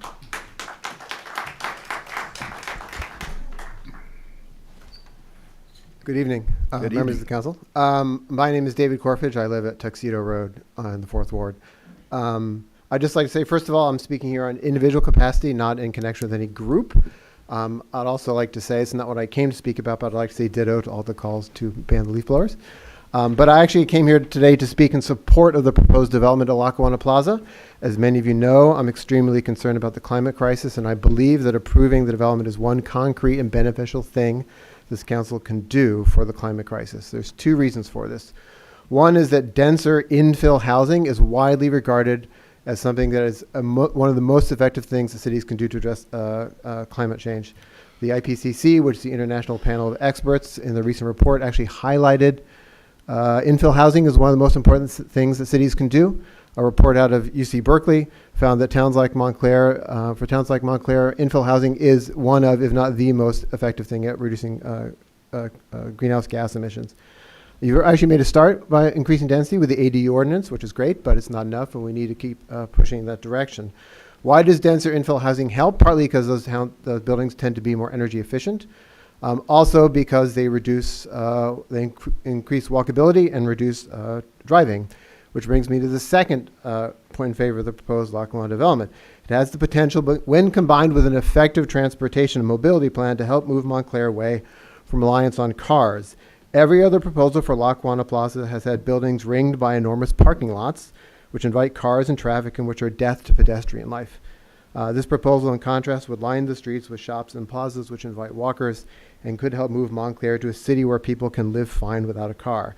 Again, experts agree reducing vehicle miles traveled is key to reducing emissions of heat, trapping pollution, and frankly, it makes the town much more pleasant and livable. Now, obviously, the details matter, and particularly affordable housing does matter, right? If you want a 15-minute city where people don't have to drive to work, it's important to have workplace housing. It's important to have affordable housing because you need people to be able to live in the town where they work. Although I would note that given the cost of land in Montclair, it's impossible to build, as I understand it, affordable housing without having it subsidized by market rate housing. So affordable housing matters, so it's something to be taken into consideration. But it looks like evidence is clear in terms of what climate experts are saying. And I haven't even touched on the high-level environmental certification that David Plasik has discussed in terms of living building, which is impressive if you go read about it. So much of climate action is actually outside the scope of this council. You can't regulate greenhouse gases or set up a carbon tax or set a statewide requirement for renewable electricity or set up a massive fund for EV chargers. But we can support precisely the sort of dense, walkable, transit-friendly development that all climate experts say is the right thing to do. The environmentalist Casey Golden recently said in Seattle Times, if you're standing in the way of policies that allow more homes in our cities, it's time to turn in your environmental bona fides. If you're blocking infill housing, you might as well start burning coal in your yard. The details matter. I want you to think about affordability and aesthetics, but overall, denser infill housing is the right thing to do from a climate perspective, which is why I would support the proposed Lackawanna development. Thank you. Thank you.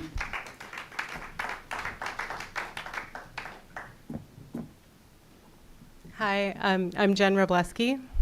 I live on Upper Mountain Avenue, and I came here tonight without any prepared statement. I flipped through some crib sheets on the budget that some of my friends and neighbors have prepared, and I just want to speak to advocate for quality of life for children, students, seniors, and for funding our parks versus the alternative priority, which is public safety. And I feel very safe already in Montclair. And I feel like we have a very well-prepared professional fire department, and our police force seems to be like strong and well appointed, and the cars are great. But our parks are falling apart, our schools are falling apart, and I just want to prioritize, just speak to that set of priorities. Secondly, I think I misunderstood how this process works, and I want to thank Councillor Cummings for his email today clarifying how this budget review and reading and process works. And I hope that we will have lots of time to engage as a community and talk about our priorities versus what feel like outside priorities that I haven't been able to make a lot of sense of in my own head. I got involved with what's been happening here, and I've been attending meetings because I really couldn't believe the shared fire services agreement when I first learned about it over a year ago. I actually didn't believe it. I didn't believe it was possible that we are subsidizing Glen Ridge. And I was here when the fire chief promised that we have excess capacity. I was here when he came back and asked Montclair taxpayers for $4 million more. And I don't understand it, and I don't understand why we're still talking about it. And with a lot of respect for all of you, I haven't heard a direct rebuke to that situation yet. I haven't heard anyone push back on what's going on there. We don't have any data on mutual aid. We don't have any data to back up why we suddenly need 13 more full-time firefighters when 4 months earlier we didn't need any more firefighters. So that distresses me. And my last point is, of course, Tim Stafford. We're here at this budget meeting talking about a lot of money. We're talking about a lot of money, and we're paying him. And there's no clear communication. I have a son at the high school. I'm so happy to see Miss Anglin. You restored the mood in here. My son went to Hillside, loved you. I have a daughter at Glenfield. I would prefer to be at home right now. And I just wish we could get some clear communication and some clear timelines on why we're paying this man who really maligned the women in government in this community. And that's all. And I really look forward to not coming to these meetings anymore. I really look forward to it.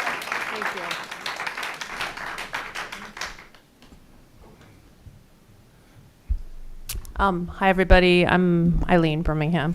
I don't have a lot to say tonight, but I do want to say I'm happy to see the resolution to raise the rates that Glen Ridge will be paying us to transmit their water.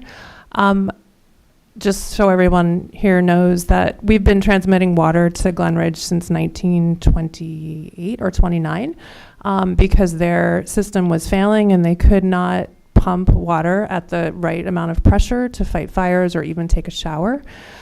So Montclair has been doing that since 1928, and it has been well understood for a while that the rates that we charge them have been low. And while many of us here in this audience had our water rates increased, Glen Ridge did not since 2015 and only once since 2008. So I was very happy to hear, Mr. Scantlebury, that a third party was engaged to tell us what might be a fairer amount for Glen Ridge to pay. And in fact, they told us or told you that Glen Ridge should be paying more than double what they are paying now.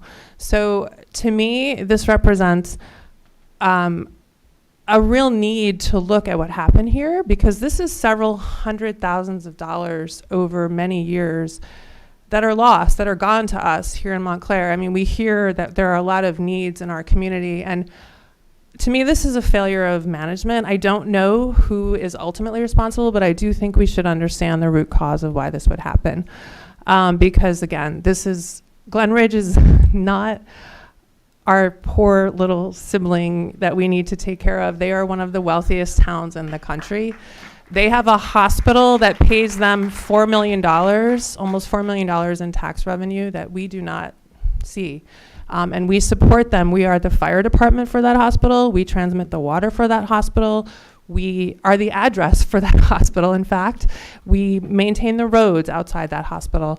And we see very little of the tax money for that hospital. So I do not think we have the water situation correct yet. If you look at what Essex Fells, because the other contract that we have is we help operate their water and sewer systems.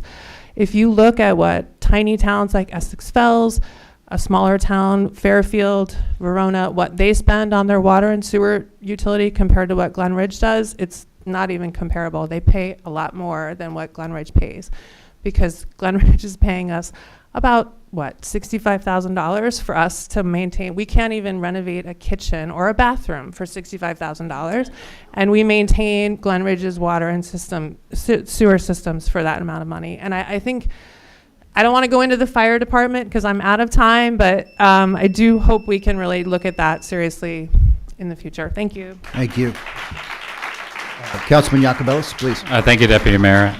Real quick, Eileen, I just want to say thank you to you, because this is one of those things that you shined a light on, and we asked the question, and we uncovered that we haven't raised rates in years. So that's an example of a citizen doing the research, doing the work, flagging it, and As a result, to your point, we're literally doubling the rate tonight from $598 per million gallons to $1,204 per million gallons.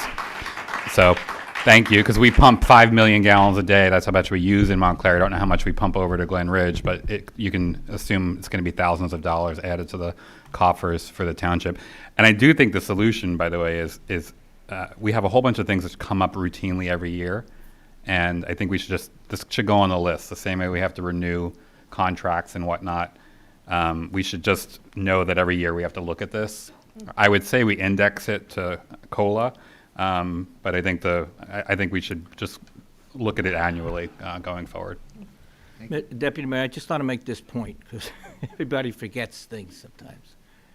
When the water utility director, Gary Abzarni, sat here for a budget hearing, was sort of a budget hearing a few months ago, and he mentioned that whole issue of paying Glen Ridge or supplying the water to Glen Ridge. I jumped in and said to him, are they paying enough? And he didn't want to say what the real rate should be, but he said, we're going to be doing research on it and have a report. So when we got the report about a month ago, I looked at it very carefully. The report showed that it was going to be double.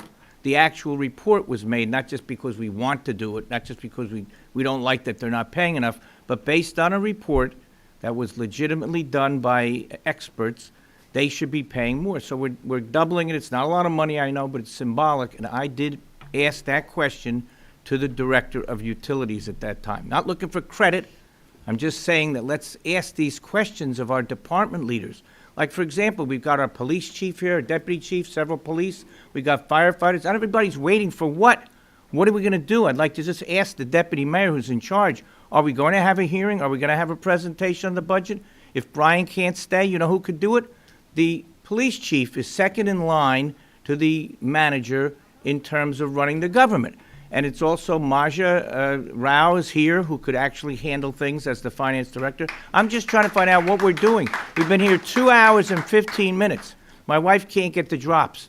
But we're here 2.5 hours, and we're not getting any answers. What are we doing? Let's finish hearing everybody, but let's get to the point tonight. Are we or aren't we going to have a budget introduction, which I will not support introducing, by the way? Well, we tried to do that about 2 hours ago, but you said we should listen to everybody first, so we are. I said we should listen to everybody first? Actually, you did, Bob. You might Yeah, not well, we remember, so. should, but that's not the problem. But now you're asking me, you're giving me criticism because I didn't get the please. budget thing first, so. Look. I know where you're coming from all the Grow time up. when it comes to me. Grow up. Oh, that's real intelligent there. Go ahead, keep talking. Yeah, okay, please. Sorry that you had to witness that. Go ahead. Hi, my name is Jessica Stolzberg, and I live on Fairfield Street. You are something. I have. Can you restart the clock? Okay. This happens quite a bit. We're used to it. Yep, half the time. Apologize. It's okay. We've been dealing with this a lot. For myself, no. Please reset the clock. Go ahead. I'm Jessica Stolzberg. I live on Fairfield Street. This is my 4th meeting in a row, and what brought me to these meetings was the issue of the gas leaf blower. But what I've noticed in a lot of people's comments at each of these meetings is that the things that seem to come up a lot are issues for the welfare of senior citizens, the issue of the gas leaf blower. Tonight we heard about pool access and safe streets for cycling. And I think the common denominator of all of these things is about the residents, your constituents, your taxpayers of this town. And, you know, we had a speaker, who was here who talked about all this legislation that's gone through for these other things, and yet we're not seeing the same kind of engagement for human health, community well-being, the things that the residents are coming here to talk to you about, and it's frustrating. And then we can see that you guys don't really get along very well, and that impacts us because if you guys aren't getting along, it means that you don't want to come together to talk about the things that we come here to talk to you about. And whatever brought you to your seats and our votes brought you to your seats, I just really wish you could set your infighting aside and take care of your people. Okay? So I think a lot of us, I'm sure all of you as well, I'm guessing everyone in this room, we have been through a lot and we are continuing to go through a lot. And we will always, that is kind of our new normal now, that things are really ramping up, ramping up. We've got this extreme weather issues all the time. So we've got earthquakes. I'm sure we've all been incredibly sickened by what we've seen in Syria and Turkey. And yes, I'm getting us back to Montclair really quickly. We had a tornado rip through a town in Mississippi over the weekend, flattened. Did anybody walk out their doors and imagine what that felt like if you had walked out to your home and there was nothing left around you? And then today, there was another school shooting in Nashville, 6 people dead. These are things that I feel like we can't control them.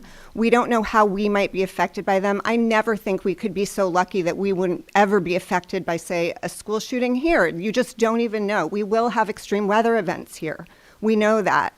So here, I am here about the gas leaf blower issue. Oh my God, I barely talked. I thought I had nothing to say, and here I am. We need you to pass this immediately because we can control what happens with the gas leaf blower in this town, and it impacts so many people and so many parts of our lives. And all of you, I've heard 2 of you are definite no's, and I don't understand why. Why would you be definite no's? And I just need to say quickly, Peter Jacobellis, if you truly wanted a phase-in, you had 2 years to make it happen, and you didn't. And now you talked about homeowners and a marketplace, and people are here tonight saying, I don't have a contract. And tonight, for the first time, you mentioned, there's the commercial contract. In the interest of fairness, I'm going to have to ask you to end your comments. But we never heard about a commercial people who haven't spoken contract. Yet. Thank you.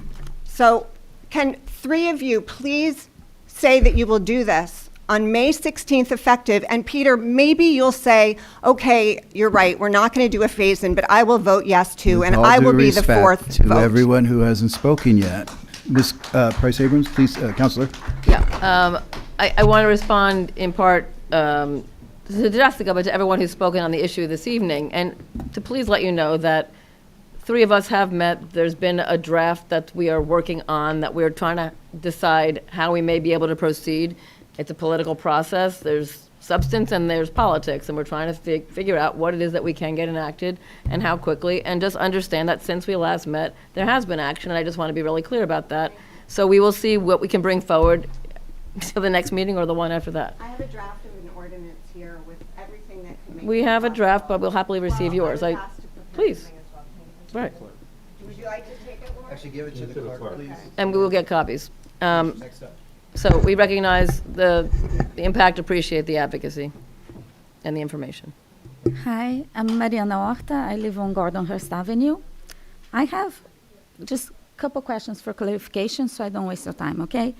Did you decide to not introduce the budget resolution tonight and introduce at the next meeting, or you just postponed it until after public comments? Until after public comment. Okay. Thank you. So I'd like to ask you to please have an opportunity for other councilors who are not members of the Finance Committee to propose amendments and change this budget before it goes up for first reading. They do. And for us to be able to talk to them about it, because Sure. my counselor is not in the Finance Committee, and if you bring the resolution up for a vote tonight, she has to vote on it without my having the opportunity to talk to her about it.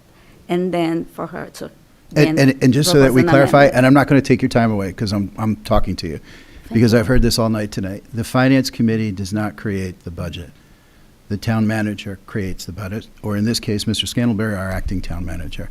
So there's a fallacy out there that we all sit together and we come up with a budget and then we shove it down our colleagues' throats. And Mr. Cummings is on the committee, as is Mr. Spiller, and unfortunately he's not here, but I'll let Mr. Cummings speak if he so chooses. That's the process. So what's So- come out there is not the process. You never met with Mr. Scantlebury about this budget? Your question's a different one, okay? Just because It's I've an met honest with question. Mr. Scantlebury on a lot of things, including the budget, about the budget. That doesn't mean I made the budget because I'm on the Finance Committee. And I know, So Mr. Cummings, please go ahead. I didn't mean to cut you off. Thank you. So I tried to compare this process to what we went through at Lackawanna Plaza, where the EDC met with our consultants, as well as the architect, as well as BDP Holdings and their representatives.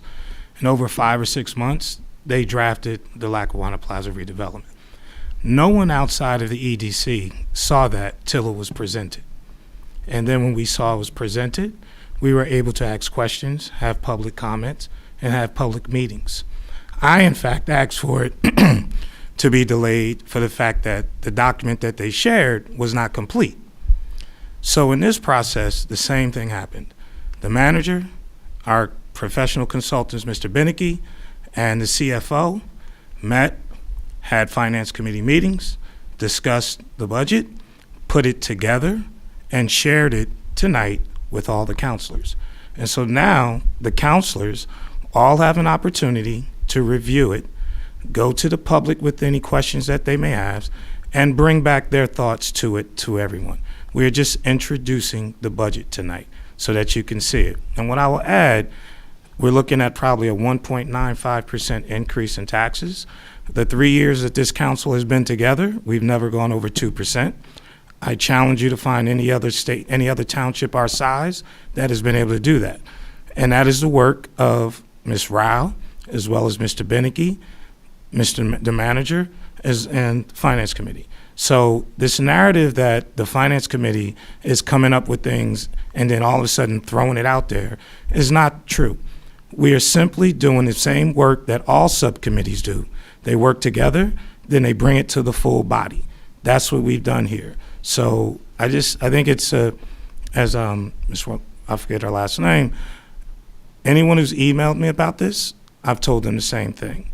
I think it's to the point that the young lady said before, the dysfunction of this council is one of the main reasons that you're standing here right now without the full communication of how we got where we are right now. And that's something that we have to do better at. But the only way that we're going to do better than that is to make sure that when communication is sent out, that the communication is accurate. The communication I received is the agenda. That's the only communication I received. I download the agenda every Friday before a council meeting, and I read it. Talking to the mic? I download the agenda every Friday before a council meeting, and I read it. And usually I don't come here. I just watch from home. And I saw this budget appear, and I haven't seen any reports from the Finance Committee the same way that at the Board of Education, they give their reports at each meeting. And I don't see your minutes posted anywhere. So for the BOE, I get to read their minutes, so I know how painful this process is going to be this year for the BOE. And I had known that for a couple months already because I've been reading their minutes. So if possible, it would be really lovely if we could have more information along the way. Because I sometimes wonder if the things I'm saying are even relevant to the things you're talking about or thinking about, right? Because I don't know what's happening. There's so much that's happening that's not happening with sunlight. And it's not that there's a problem with the way the budget was created. It's just there has been no communication about it. And then it shows up on the agenda on a Friday, and there is a resolution on a Monday to pass it in first reading. And it's difficult to make a lot of changes after it passes in first reading. So I'd like to have time to ask Robin, who's my ward counselor, a little bit more about it and get, some feedback from her and maybe lobby her to get some things that I care about into the budget. But there may not be that time. Well, I disagree with you in that, in regards that just like when we introduced Lackawanna Plaza, the council had chance to talk to constituents and we made changes to it. And you have the same opportunity here to speak to Robin, and Robin has the same opportunity to bring those questions to the council, to the Finance Committee, to Ms. Rao, to the manager, to implement. And as the Deputy Mayor said earlier, it is the manager's budget. And this is our operational budget that will be used so that the township can operate. And so I think it's really like, this whole discussion about the Finance Committee And I think some things that are said have particularly attributed to me have been inaccurate, but that's part of this job, is listening and then dealing with it. But to your question, everyone up here has time to review what is said, talk to their constituents, have community meetings if necessary, and bring those things that can make it better. So you have time to talk to Robin about that. Great. Am I wrong, Ms. Schlager? Yes, and I hope that You are this correct. process won't be as flawed as the Lackawanna Plaza process. And I think that would be a You horrible said that, example. not me. Oh, we both said it. And I learned it from you. So, a question about the budget. There's over 840,000 increase in salary I don't mean to wages. interrupt you real quick, but we're going to just start the clock again now Yes, since we're yeah, not sure. talking. We kept it on your time, so. It's fine. So there's over $840,000 in increase for salary and wages for the fire department. Is that because you're adding headcount? And how many? Should I start this? We're adding three firefighters. The request was for 14, we're adding 3. And which data do you have to support that? Which data? Yes. What did we, Ms. Rao? What do we have as far as the salary? What do we use as far as steps and everything? Well, I We're think kinda this jumping the gun here, This is the okay. conversation that can be had once the presentation is made. Yeah. So let me ask us last question before I leave. Which is one of the reasons why we originally wanted to do the budget First. introduction first, so that the public could hear. And so it's unfortunate, but Has Chief Herman provided the data you requested on January 24th? Mr. Scantlebury? Oh, I can't answer the question. Relax. I'm asking Mr. Scantlebury. And could you ask that question again? Has Chief Herman provided the data that councilors requested on January 24th? This is the overtime data. No, not just overtime data, but data about call data and mutual aid. When is Montclair going out to other towns, and when are other towns coming in? I haven't seen that. So We will follow up, though, to get that. Yeah. I would Yes. request you that there is no raise until there are Stop data. yelling from the Because seats. if you don't make Come on. policy decisions based on data, you're making policy decisions based on who your friends are and who you like. And that's not good policy making. So Okay. please do not increase anyone's budget without proper data. I beg you. Thank you. We Thank should you. learn that in preschool. Thank you. If I can, please, I'm sorry. if I can make a comment. Oh, yeah, Councilman Iacobellis, I'm sorry. Thank you, Mr. Deputy Mayor. Look, I think there's just been ways that things have been done in the town for a long time, and I really don't fault anybody for it, but I think there's just a different expectation, one, frankly, that I think I've helped create around more transparency and engagement than ever before. And I sit here for 2.5, 3 hours to listen to all that public comment. I do have a clarifying question, though, because I heard two different things, and no disrespect to my colleagues, but I heard two different things. So from Ms. Rao, Mr. Scantlebury, was this budget presented to the Finance Committee, and did the Finance Committee weigh in on it before it ended up on our agenda tonight?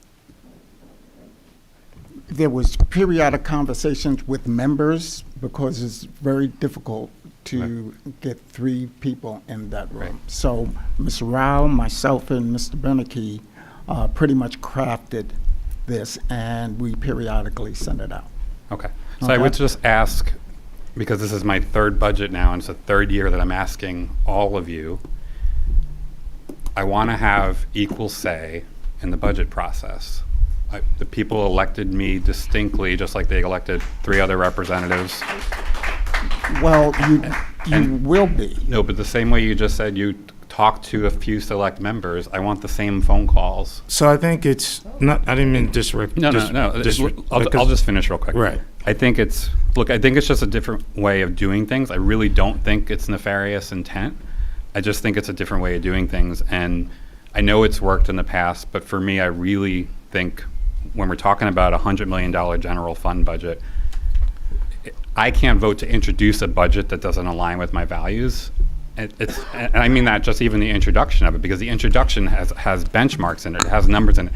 Somebody made a decision, 800,000 more for this, 400,000 less for this, 200,000 more for this, and I can't in good conscience vote for that, even to introduce it, because it does not reflect my involvement to this point. So for me, it's just process. I need more time with these things. I think as a representative of all the people in this town, I want to be able to ask questions. I want to be able to influence. I've never been asked a question in 3 years. Councilor Iacobellis, what is a priority for you in the next budget? What are you hearing from your constituents? What would you like to see funded? I've never been asked that question in 3 years. And it's not, Brian, I swear I'm not blaming you. It's, again, I believe it's just the system. And I think it has to change. And I really don't take that out on any one particular person. I just think it's growing pains. So my question to that is, as all subcommittees work together and then they present to the council, it's no different. But to your question about not being asked, once these things have been submitted, you've had several questions that you've submitted to Ms. Rao and others. And this is no different. I'm sure once you receive this and you hear from Ms. Rao and Mr. Beneke, you'll have questions that you present. So I think what it is, if anything, it seems like what you really want to do is basically change this finance committee. Because as standing, we've agreed to a subcommittee, the way we operate, not just finance, EDC, education, parks and recreation. We have all these subcommittees that meet as a group, 3 counselors. And then once they come to conclusions and thoughts on things, they bring it to the entire council, and then the entire council has those opportunities to review. And this is no different. So, I mean, it's not about, I want to say, your values or anything here. I mean, we are all elected to do the same thing, and that's what we've been doing. And so until we get past this, I didn't have say, when you do have say, it's just that you didn't have say before it was created by our professionals, who we all have brought in. Yes, Ms. Rao and Mr. Beneke, who I believe have been doing this a lot longer than any of us up here, all came to the conclusion that this is a budget to introduce, and that they felt comfortable with that. In the meetings I've had with them where they presented the rationale for it, I felt as though, okay, Mr. Scantlebury just said, how many fire personnel we're gonna have. They were asking for 14. That's what Chief asked for. Back in COVID, he had many firefighters who retired, and we did not give them the numbers that they had before then because there weren't classes. So the numbers that you have right now are numbers that I stand by, for the fact that we've had several firemen retire at numbers that basically have brought it down before COVID. And since then, we haven't brought any firefighters on. And so, I think it's a bit disingenuous for us to sit up here and act like this process has not been successful when this township has got a AAA bond rating, when we've cut the debt from $120 million to $68 million, or $60 million off our debt over years. That was based on a process that we walked into. We were very fortunate as a council to walk into a budget and a finance that was set up by previous councilor based on the way he operated. And we adopted that same philosophy. It may not be something that we want to continue. That's a different conversation. But to act like tonight is no different than it was last year or the year before is just not right. And we've all been down. As of 2 o'clock this afternoon, all I've been talking about on emails to people is this process. And when I shared with individuals emails, I've gotten back, thank you. You've made this you clarified this for me. I feel much better. No one is voting on the budget tonight. We're introducing it for you all to then come back to us and tell us how you feel. Correct. And I don't think anything is wrong with that. Councilwoman Price Abrams. Sorry for taking up time. And with deference to the public, we're going to be talking about this again as we get to the introduction, but just because it's relevant right now, I believe in the past cycles, after the Finance Committee did its job, and I believe you should have the integrity of doing that, we were walked through it by Mr. Beneke and Ms. Rao. We sat in a room, we had the opportunity to see it on the screen, ask them questions, have them walk us through it, not in this room, but in a room of 3 of us, no more than, and we had the opportunity to say, oh, I see this might be this, or that might be that, stimulate the conversation. To receive something on Friday night and then have to vote, even to introduce it tonight, is not something I'm comfortable doing, and we'll deal with that when it's ripe, when it's time in this agenda. But it is not the same as it's always been, and I just want to make that point, and I do want to let the conversation proceed, to let the public finish their comments, and then have our presentation. Thank you, Councilwoman Price Abrams. Sir, please. Thanks for your patience, by the way. Thank you. Ray Riga, I live on Alexander Ave. I'm here tonight, firstly, to thank you all. At the last meeting, you unanimously approved my company's application for a cannabis manufacturing license. And I was watching at home live, and my wife came down and said, "What are you hooting about?" And I'm very hopeful that tonight you'll also approve the amended resolution for our address change. I just walked by the location today at 154 Pine, and it's actively being renovated in there right now, so it's very exciting. I'm here tonight to express my support for someone who I hope will be my co-tenant at that location, who is the company Genuine Grow. They are one of the 2 cannabis cultivation applicants here, and I've been kind of building with the guy Andrew Marshall, who is that's his company, and we expect to have a supply agreement. In other words, for me to do my manufacturing, I need to get my raw materials from cultivators. If we are both operating that building, that will greatly reduce the shipment deliveries required for both of our operations. I'm also here to advocate for cultivators in Montclair generally. So I know there is one other applicant. I would love to have supply agreements with both of these cultivators if possible.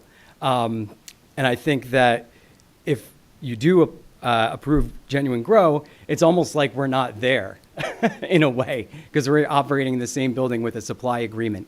And I hope that that might even create space for 2 cultivators in Montclair. Lastly, I want to reiterate my company's commitment to local employment. We expect to be launching hopefully in the Q4 of this year. If anyone here or watching at home knows anyone that wants to get into cannabis manufacturing, please go ahead and contact me. You can get at me via email, dab@TLEHL.com, TLEHL.com. For anyone who is wondering how it's pronounced, it's TLEHL. So thanks for your time. Thank you.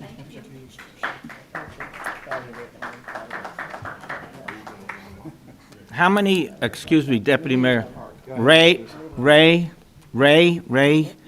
how many, did I hear a remark from here when I'm just trying to ask a question? I didn't say It's the problem over said here. anything. The problem over here, look, guys, I know what I hear.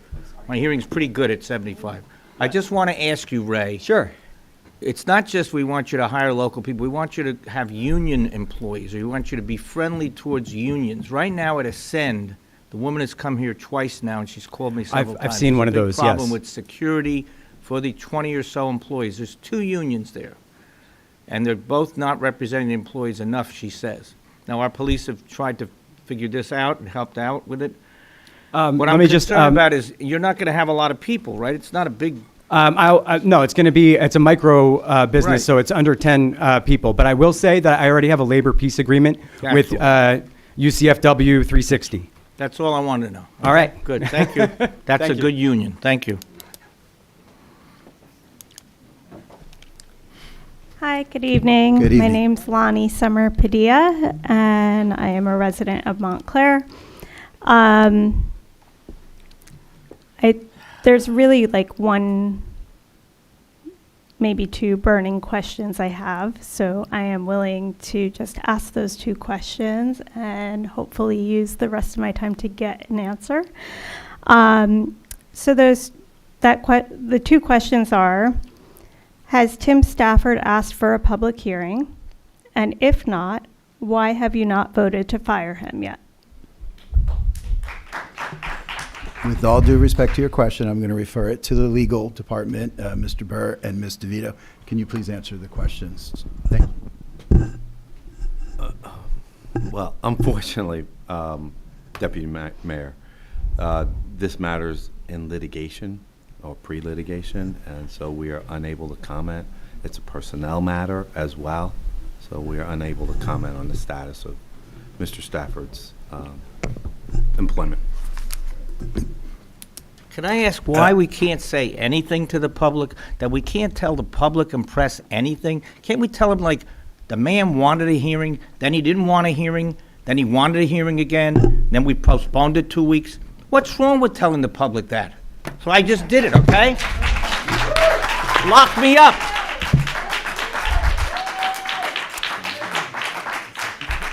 The guy is stalling, prolonging, and trying to beat us over the head for money, okay? This is the simple truth of what is going on. I am a truth teller. I've been defeated in some elections because I tell the truth. I can't get further in politics because the political machines don't want somebody that tells the truth. I'm telling you all right now that we are heading towards a big problem if we don't just get this over with, get this hearing or not hearing, and just have the man terminated. The reason I talked about that in the meeting on the 25th of October when we had big fights, okay? And I apologize for screaming at everybody. I said, you have to use the Faulkner Act. You go step by step. I hear the voices over here again whispering about me. The step by step legally. I'm not an attorney. I should have been an attorney, but I'm not an attorney. But I think that we had to go through those 3 months that he gets all these privileges. He gets, the benefit of the doubt. Now, there's no more doubt anymore as far as I'm concerned. Let's get this over with. Every time we hear from our attorney that we can't talk about it, it makes me sick as it makes you sick. I want to know what is going on. The only time we can hear about it is in a closed session. So you never hear about it, we can't talk to you, and it's like a government that's not functioning right. I say it's a dysfunctional system of government. That's what it is. That's what led to a strong manager abusing his power.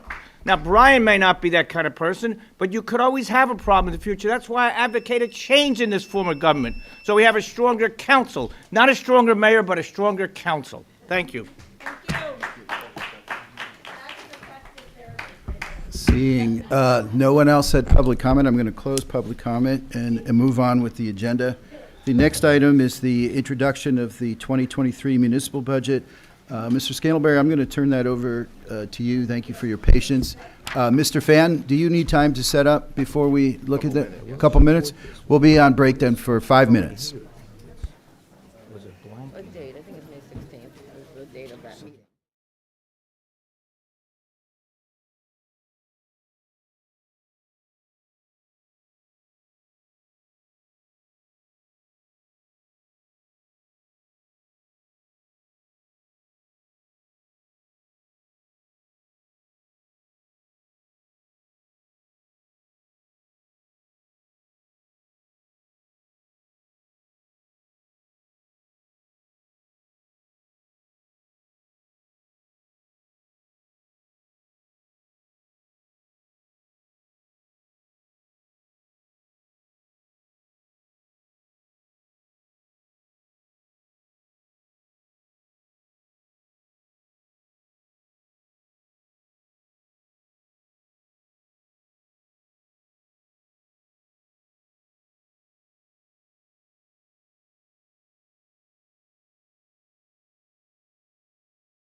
The budget presentation.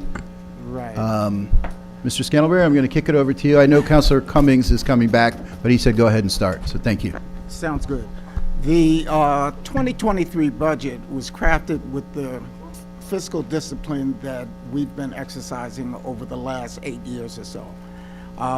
It was mindfulness to the citizens of Montclair as well as the employees of the township.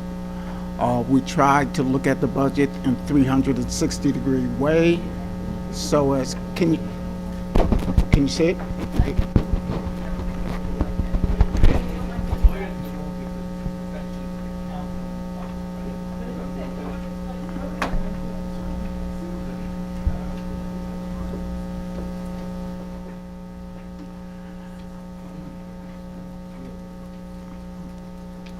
Okay, long story short, and I think that Mr. Cummings noted the slight increase in the budget over last year of 1 point.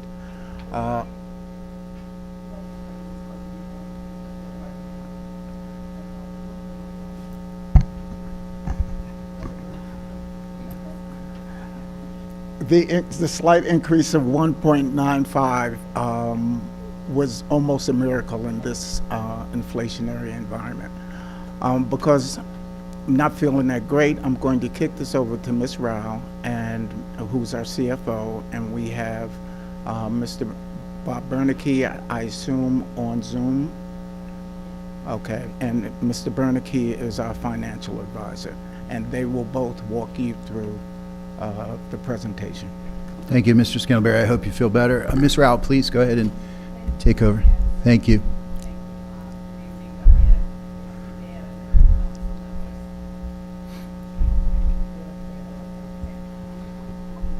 I will try my best.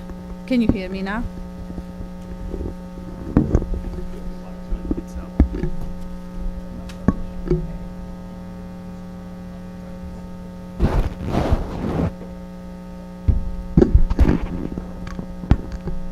Can you hear me now?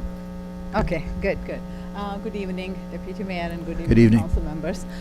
Before I start the presentation, I just want to tell you about the process. The budget is for introduction only. Introduction sets the time and a date for public hearing. This is the state mandates us to have a minimum of 28 days between introduction and public hearing, so that public can review it and discuss it, and any amendments, if the council wants to propose, they can propose the amendments, and depending on the amendments, there could be another public hearing.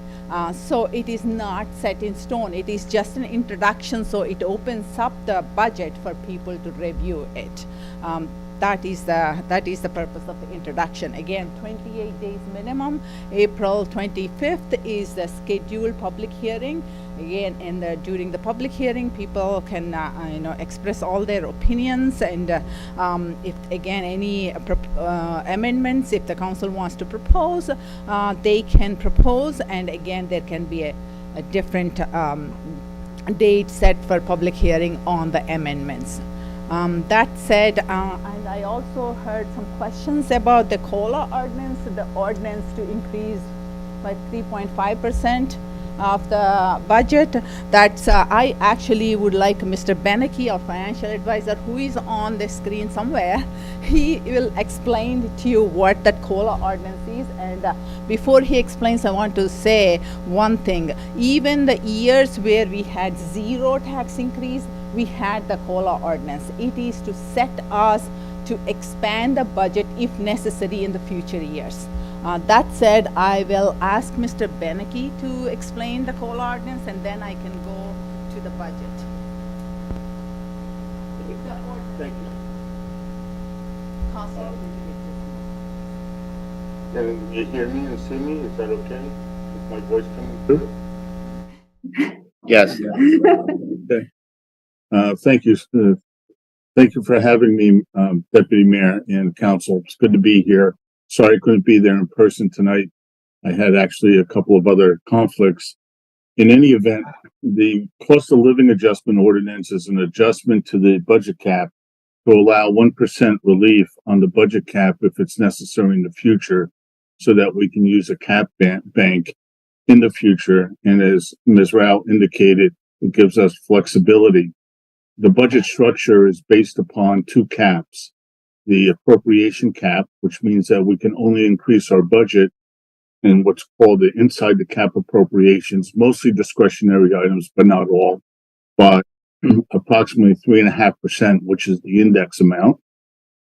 And then we have the tax levy cap, which is subject to a 2% limitation. We're actually at 1.95% this year. There are certain exclusions such as debt service and the like, and we can be glad to get into that a little bit. The structure of the budget is the same as over the past probably 30 or 40 years, where you take the structure of the township or the city or the town and you mold it based upon your current operations, and you try to, for lack of a better word, adjust or tweak it up or down. For example, a few years back, we added the library discretionary funding as a firm amount.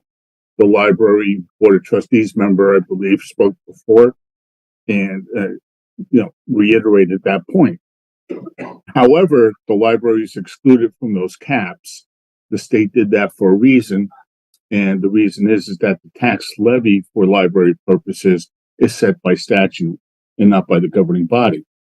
In any event, we have a budget that's $99.99 million, up 4.59% from last year. The most major increase is actually in the utilities budget.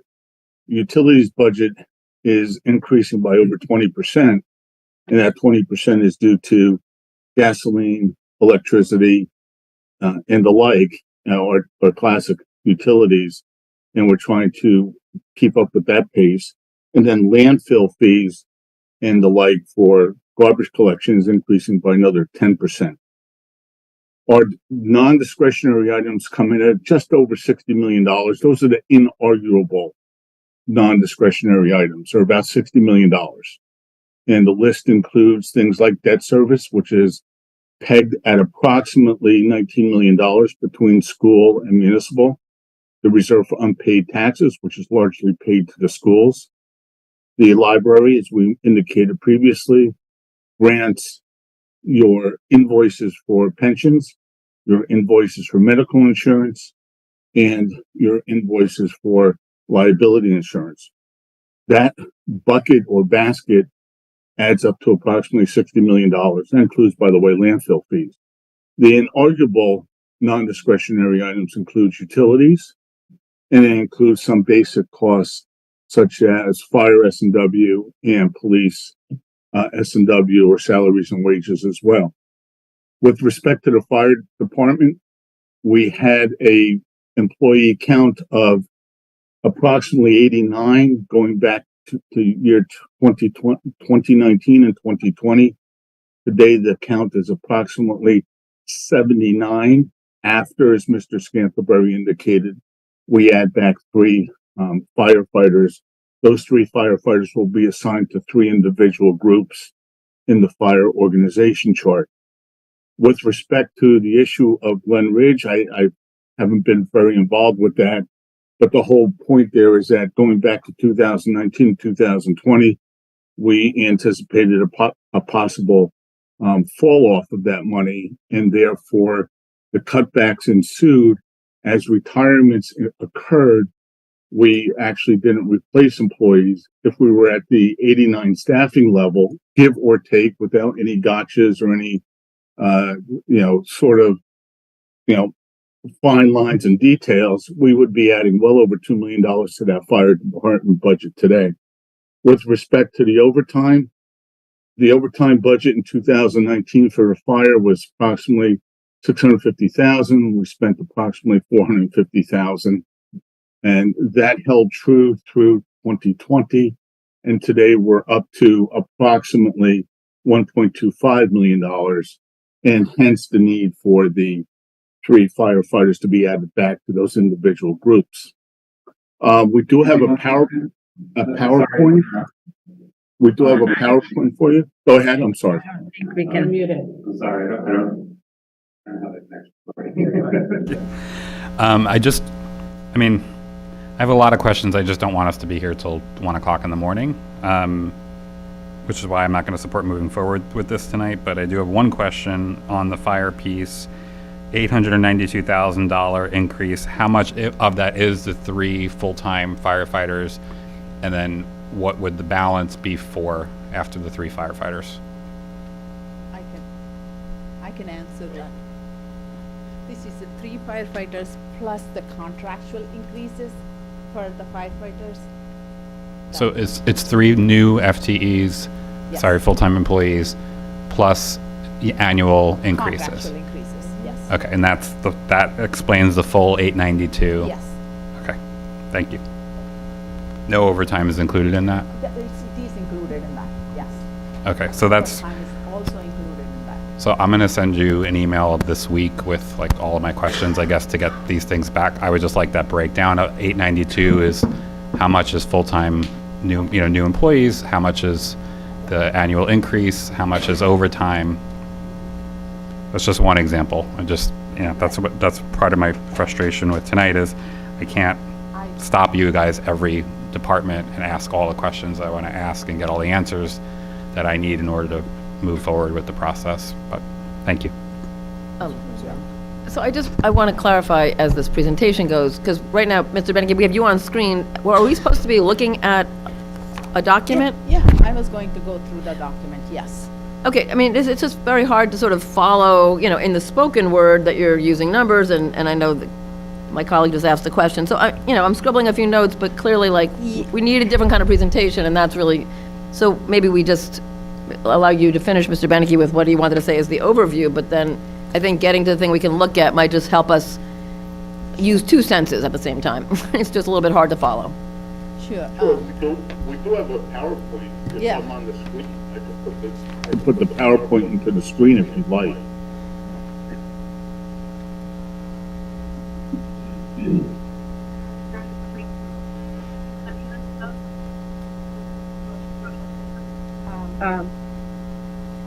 No, I can't say completely no, partially, because it is a temporary promotions and long-term promotions and all.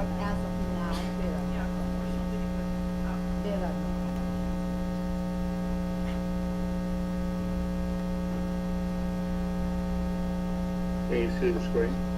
Yeah, but I want to go to the, yeah.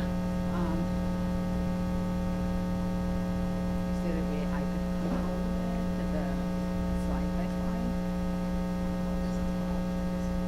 Oh, Bobby's sharing. Bob, can you make it a little bit bigger? Wait for 1 second, I don't know if I can. Is that any bigger there? That's as big as it'll get.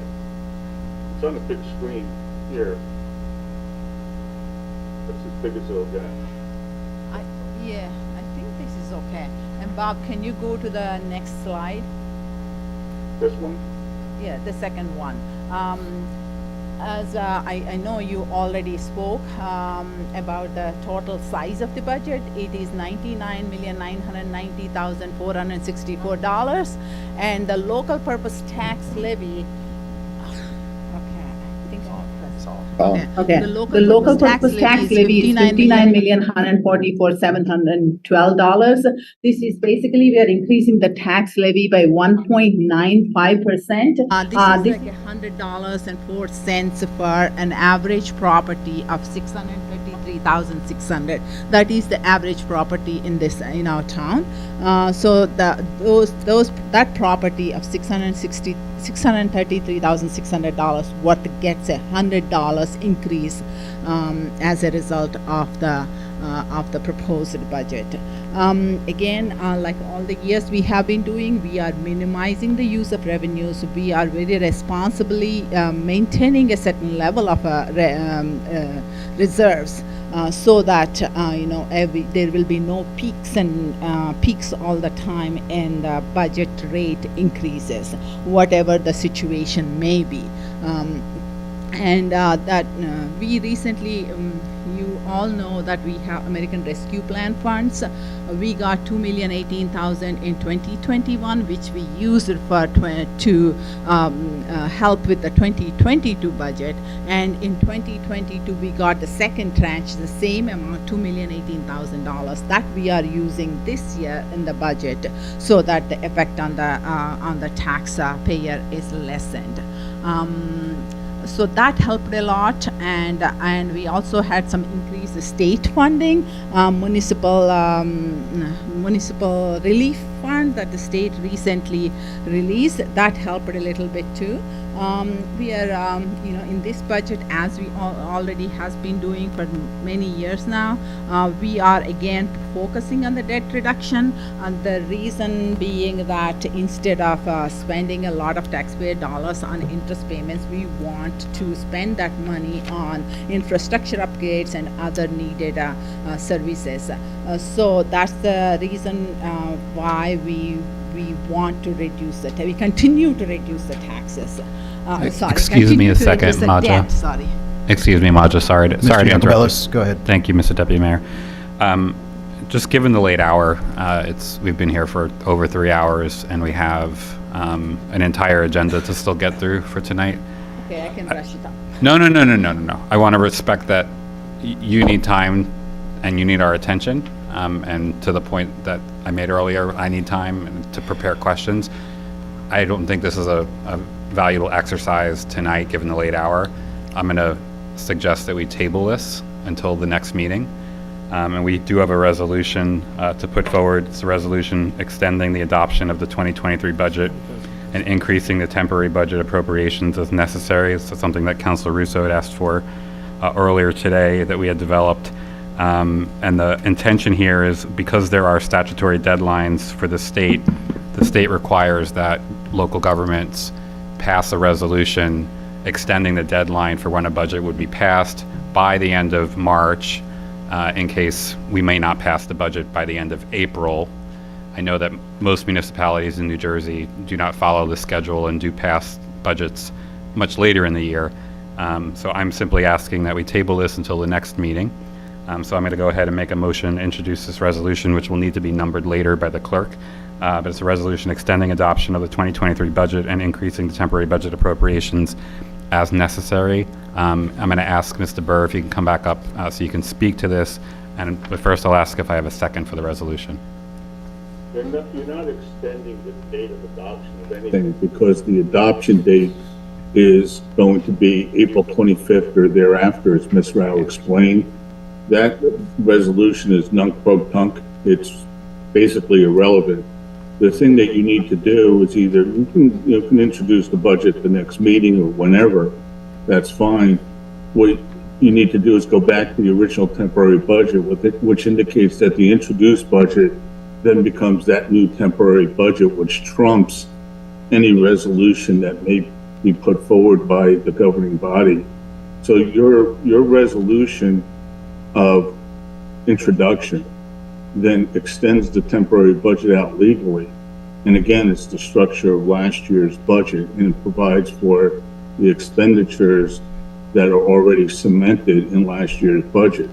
A resolution tonight, that's fine, you can adopt it, but you can adopt any resolution you want, but it just doesn't have any cause or effect. That's fine. Yeah, thank you, Bob. I think so. Council's office had a different opinion just based on and maybe you can speak to this. That's fine. That's fine. They can have a different opinion, but it just doesn't really matter. It's irrelevant. Let's figure that out, though. So the law says. Look, you can pass a resolution that the moon is made of cream cheese. It really doesn't much matter, Counselor. The whole point is that we have the manager has provided you with a budget, which is fine. You want to change it, change it. That's your prerogative, obviously. We just went over the list of issues that are non-discretionary. Those issues are cemented in your temporary budget and last year's budget. This year you'll have statutory increases. Those need to be paid. Those will be paid upon introduction of the budget or extension of a temporary budget. That will be done. And that's it. I mean, that's as simple as it gets. In terms of the fire department, we can go back and forth. You can say, cut it this way, increase it that way, great. As long as you're under the cap, it really doesn't much matter. You're under the caps, you're at the caps. We solved the $1.4 million problem that we had on January 25th and 28th. That's solved by the legislature and the Division of Local Government Services, so we're at the caps. Mrs. Rao has done a great job of structuring it for you, and that's pretty much it. You can pass that resolution, but understand that resolution doesn't do anything for us in the finance side. It just is non-pro-tunc. It's as though you go back to the beginning and it didn't happen. Period. Okay, so Mr. Burr and Mr. Vito, based on your reading of the statute earlier today, do we have an obligation, if we think we're going to be delayed past the end of April, to pass a resolution prior to the end of March, as I understood it, or are we good? If I could just intercede for Sure. just 1 minute, Councilman Jacobellis, I understand your question, I appreciate it. The other thing I'd like to know too, from council though, my understanding that this was supposed to have been done by March 31st. So if we have an ability to extend, as the councilman had just requested, I want to know how firm ground we are with that kind of a request.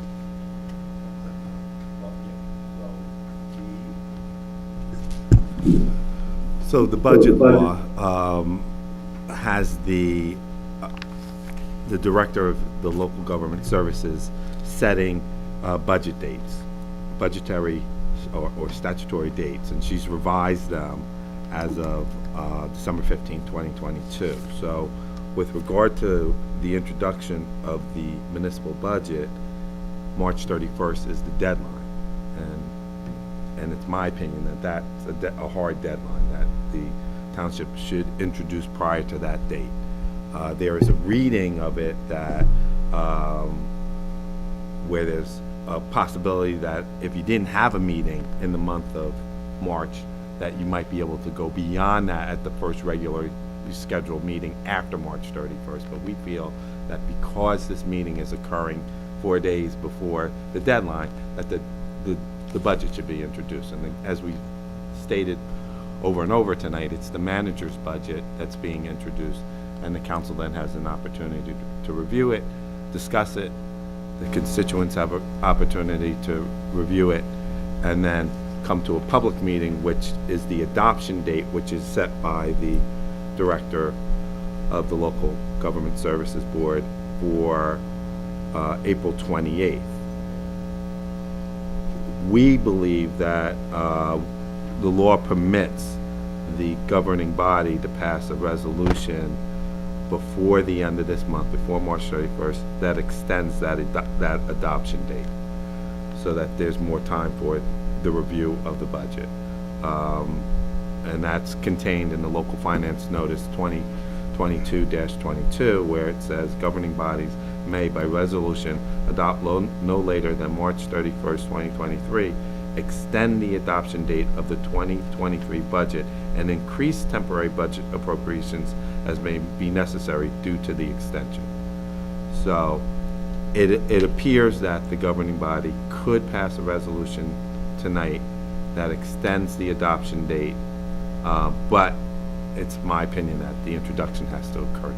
So Should occur tonight. And just so that we're clear, because I just want to make sure everybody understands there's a difference here. You're talking about adoption date as opposed to introduction right. date. And today is just the introduction of the budget. Okay, thank you for that clarification. It's not the final or the budget that the governing body that is passing for full adoption. That was clear to you?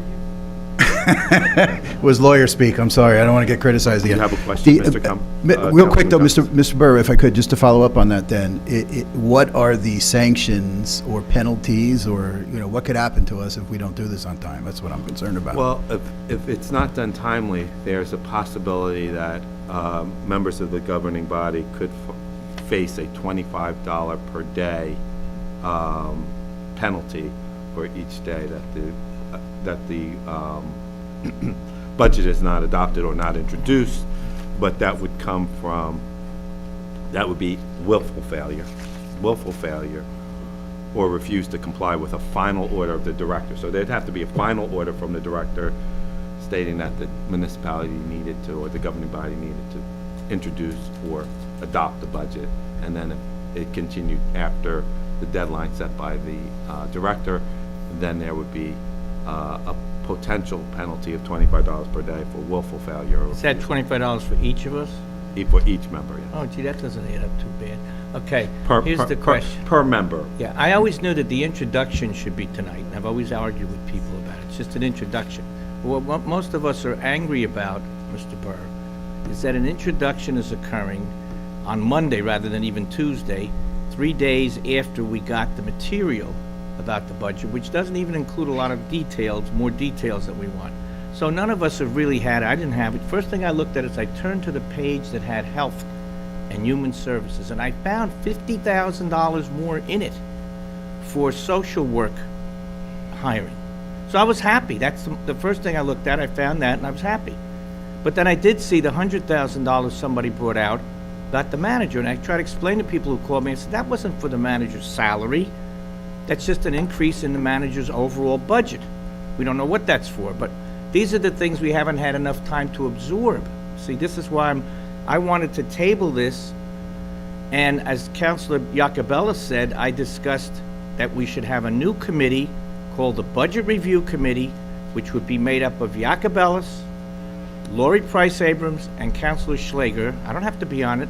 I've done this for 23 years. Let them take a fresh look at this and work it out with Marja and with Beneke and all, and come back to us in 2 weeks with some more changes and inclusions and whatever. If I didn't see the health thing in there, I would have said, I don't want this at all. But I was willing to introduce it, but not with all these loose ends and all these time problems. You can't give this to us on a Friday night.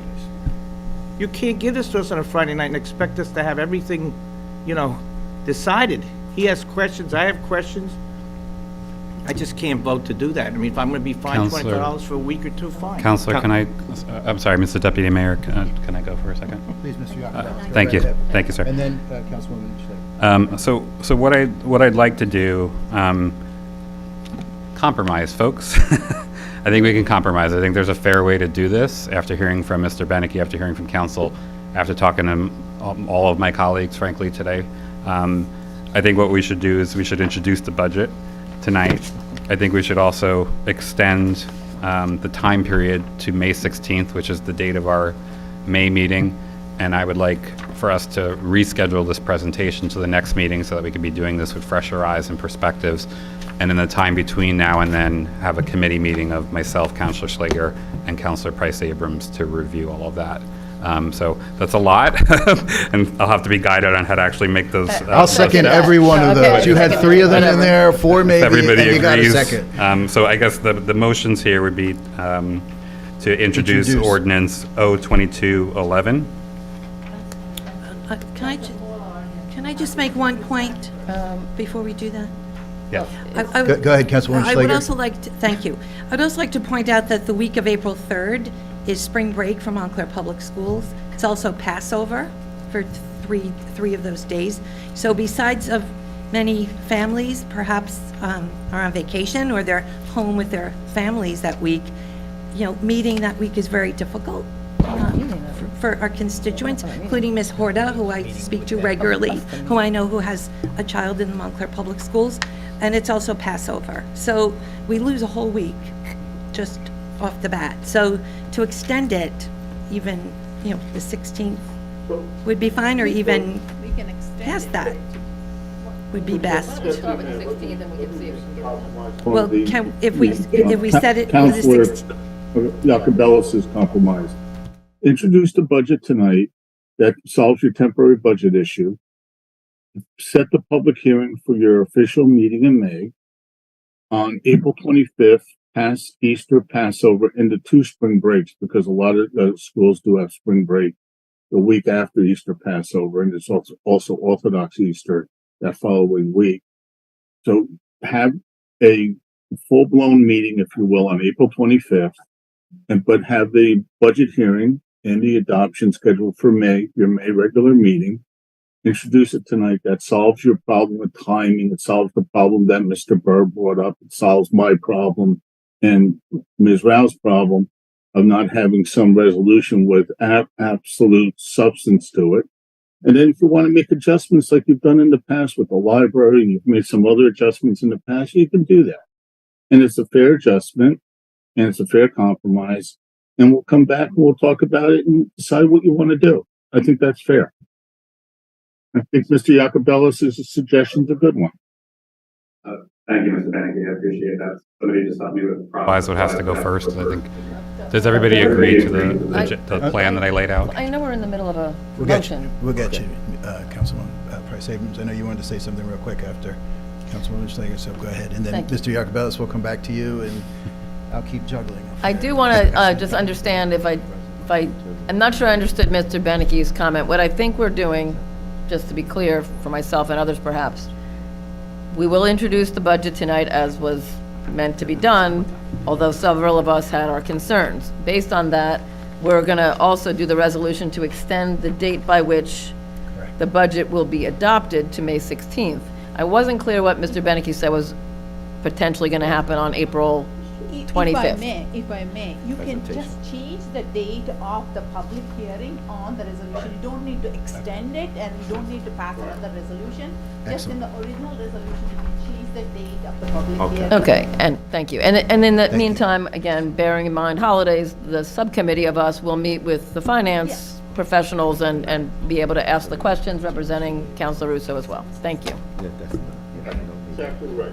So I don't know what the exact date is of your May meeting. You know, say it's May 10th or May 17th, or whatever the night or day may be. We'll put that as the public hearing. And then in the meantime, over the next 6 to 8 weeks, we'll sit down together and we'll discuss your concerns. Not a problem. So I think we're going to conclude the presentation at this point with appreciation. Thank you, Councilwoman. And Mr. Burr, Miss DeVito, I'm going to rely on you. It's that we got these right here to introduce in terms of our introduction and our carryover. We don't need this, they said. They don't need this. Correct. They're going to change the date on They're going to just, right, so this we don't need, but we need the introduction. There's a script for that. There's a script here. R-23-083. Okay. Thank you, Ms. Rao. I will follow your lead. You tell me what we need to do, and we'll do it. I hope Mayor Spiller is back at the next meeting.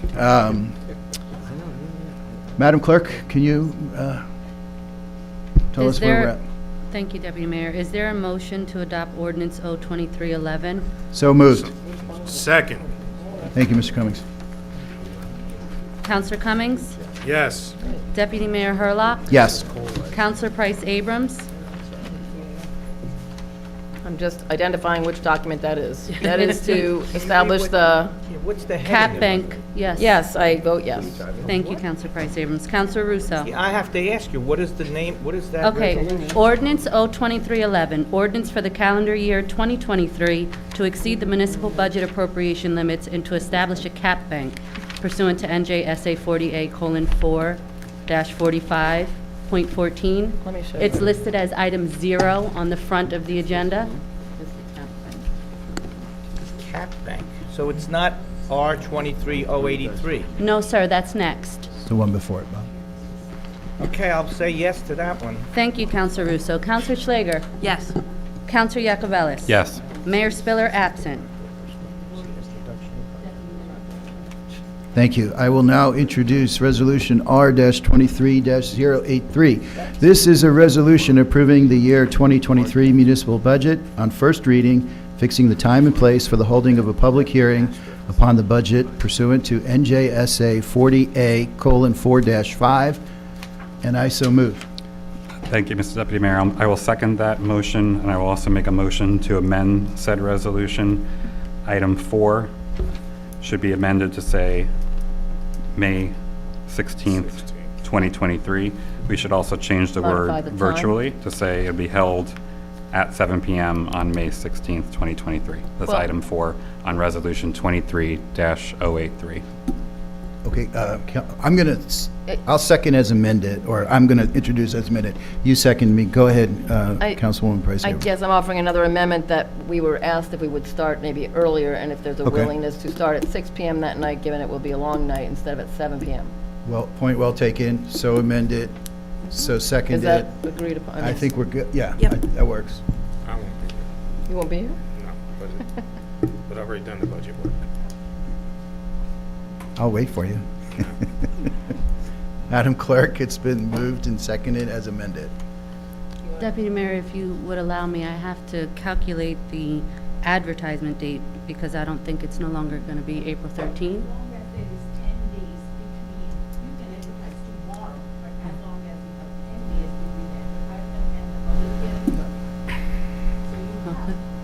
Okay.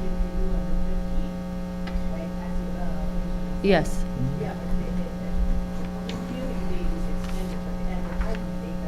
So we're still going to have the document to advertise it on the 13th. Okay, thank you. Thank you, Ms. Rao.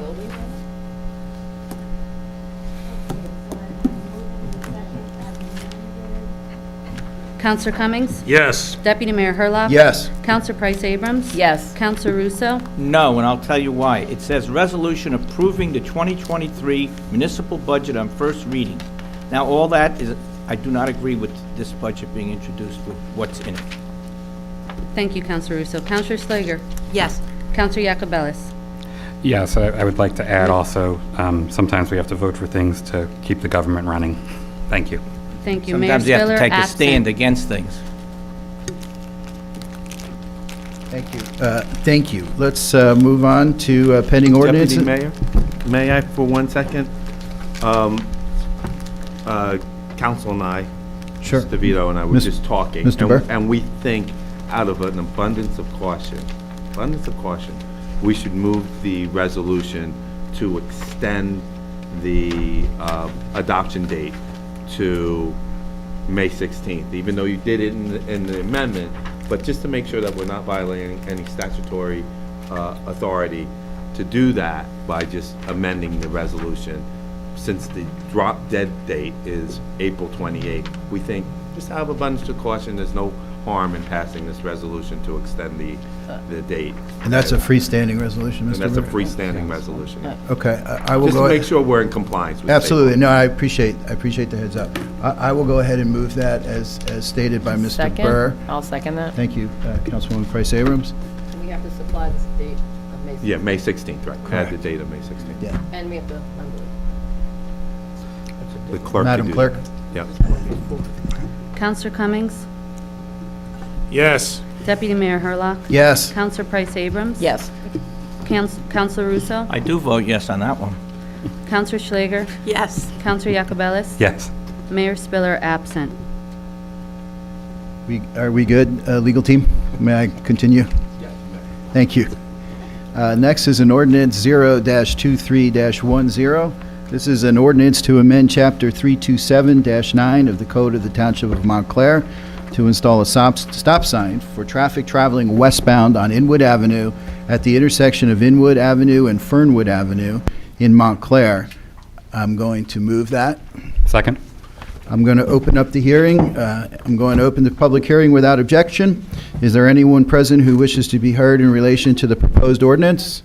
Seeing none, I will close the hearing, and I will propose, Madam Clerk, if we can get a Counselor roll. Cummings? Yes. Deputy Mayor Herlock? Yes. Counselor Price Abrams? Yes. Counselor Russo? Was that a yes?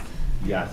Okay, thank you. Counselor Schlager? Yes. Counselor Yacobelis? Yes. Mayor Spiller, absent. Mr. Burr, given the sensitivity of the safety issue at that particular intersection, I'm going to move to waive the 20-day. Okay. That would be fine. Okay. Yeah. All Do I right. have a second? Second. For Thank you. public safety, that's absolutely. Yes. Excuse Okay. me. Exactly. Yep. Public This- safety, I'll that's explain to you later. you can We do just that. You gotta can do the- I make think it an it's number emergency, yes. Thank you. 84. Madam Clerk, we have a move-in and a second Yes. to suspend the 20-day Please notice stop. period, given for safety reasons, and I'd ask for a roll call. Counselor Cummings? Yes. Deputy Mayor Herlock? Yes. Counselor Price Abrams? Yes. Counselor Russo? Yes. Counselor Schlager? Yes. Counselor Yacobelis? Yes. Mayor Spiller, absent. Thank you all for your support on that. New business ordinances. Forgive me, it's my first time in the middle seat since 2016. Do I need to read these, or do you read them, Madam Clerk? I read them? It's the, Deputy Mayor, it's a consent agenda, so unless... No, I got new business ordinances before that, Madam Clerk. New business. Oh, the new business ordinance, I'm sorry. Thank you. I You're appreciate welcome. that. Sure. If you want me to read them, I will. I'll read them. Okay. Yes. New business ordinance. We've had ordinance 0-23-13. This is an ordinance to amend 327-9.1 of the Code of the Township of Montclair to designate the intersection of Franklin Avenue and Virginia Avenue a multi-way stop intersection in the Township of Montclair, and I so move. A second? Thank you, Mr. Jacobellis. Madam Clerk? Before we move on this. I'm sorry, Mr. Cummings. So I want to thank Deputy Chief Young. Maybe, listen. You can thank me, Mr. Cummings. I won't be mad. The seat could be waiting for you. Trust me. Here. You're loved in the community. Chief Conforti as well as our public, parking and transportation. And because this is one that confuses me when we said, I never knew we had to have 5 issues in a street to be up for to go for us in terms of traffic study. This particular block has had several accidents as well as a couple of very close ones, and the residents have been asking for this. So I want to thank you all for moving quickly on this, because this is, as you did tonight, when this comes up for second reading, I'll be asking for the same 20-day waiver. And even though some people really don't understand, this is a very dangerous intersection, and I wish I had the resident's name who's been emailing me about it, because I also want to thank her for bringing it to our attention. So I appreciate that. Absolutely. Thank you, Councilman Cummings, and you'll have my support to move that when the time comes on second reading. Madam Clerk? Counselor Cummings? Yes. Deputy Mayor Herlock? Yes. I'm sorry. Was there a movement in a second? There was. There was. I was This a is on second. B. Okay, thank you.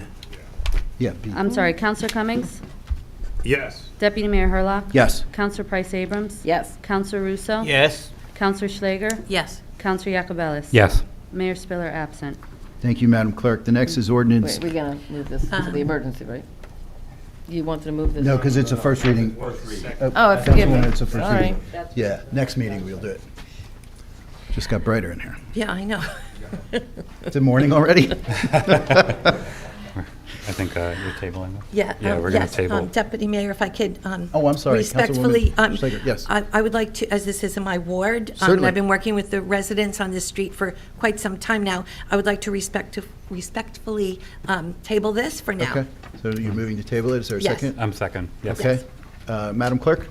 Before we go any further, didn't we table this last time because we're going to find out what the residents wanted?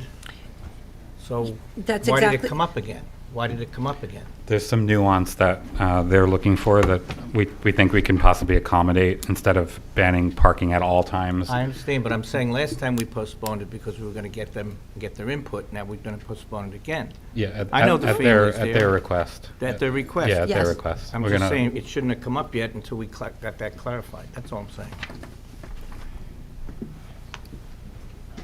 Counselor Cummings? Yes. Deputy Mayor Herlock? Yes. Counselor Price Abrams? Yes. Counselor Russo? To table, yes. Counselor Schlager? Yes. Counselor Jacobellis? Yes. Mayor Spiller absent. Next is ordinance O-23-12. This is an ordinance amending Chapter 327, Section 36 of the Township of Montclair Code Parking Meter Zones, and I so move. I'll second, and with a very modest, I wouldn't call it an amendment, it's just a clarification. So I'm seconding it, and then, Please, Councilwoman Price Abrams. just the actual text here, there were 2 questions I had, and it says Gates Avenue on the east side should be both sides, and it says the hours. It doesn't say which days, which I had inquired about, but also it says from Bloomfield Avenue to Union Avenue, which should be Union Street. So I'd like that corrected, please. Thank you, Mr. Burr, I don't Councilwoman. think that's a Thank you, substantive. Councilwoman Price Abrams, for catching that. No, this is, thought that amendment is Dominic not substantive. But what are the days that this is in effect? Manny had sent me a email. Let me just see if I can find it. So do you want to just come back to this? I don't know if it's going to take a moment. I had asked that question. Yeah, no, that's actually, it's a good catch, but. Do we? Yeah, Union Street runs from Elm to Gates. No, it's Union Street.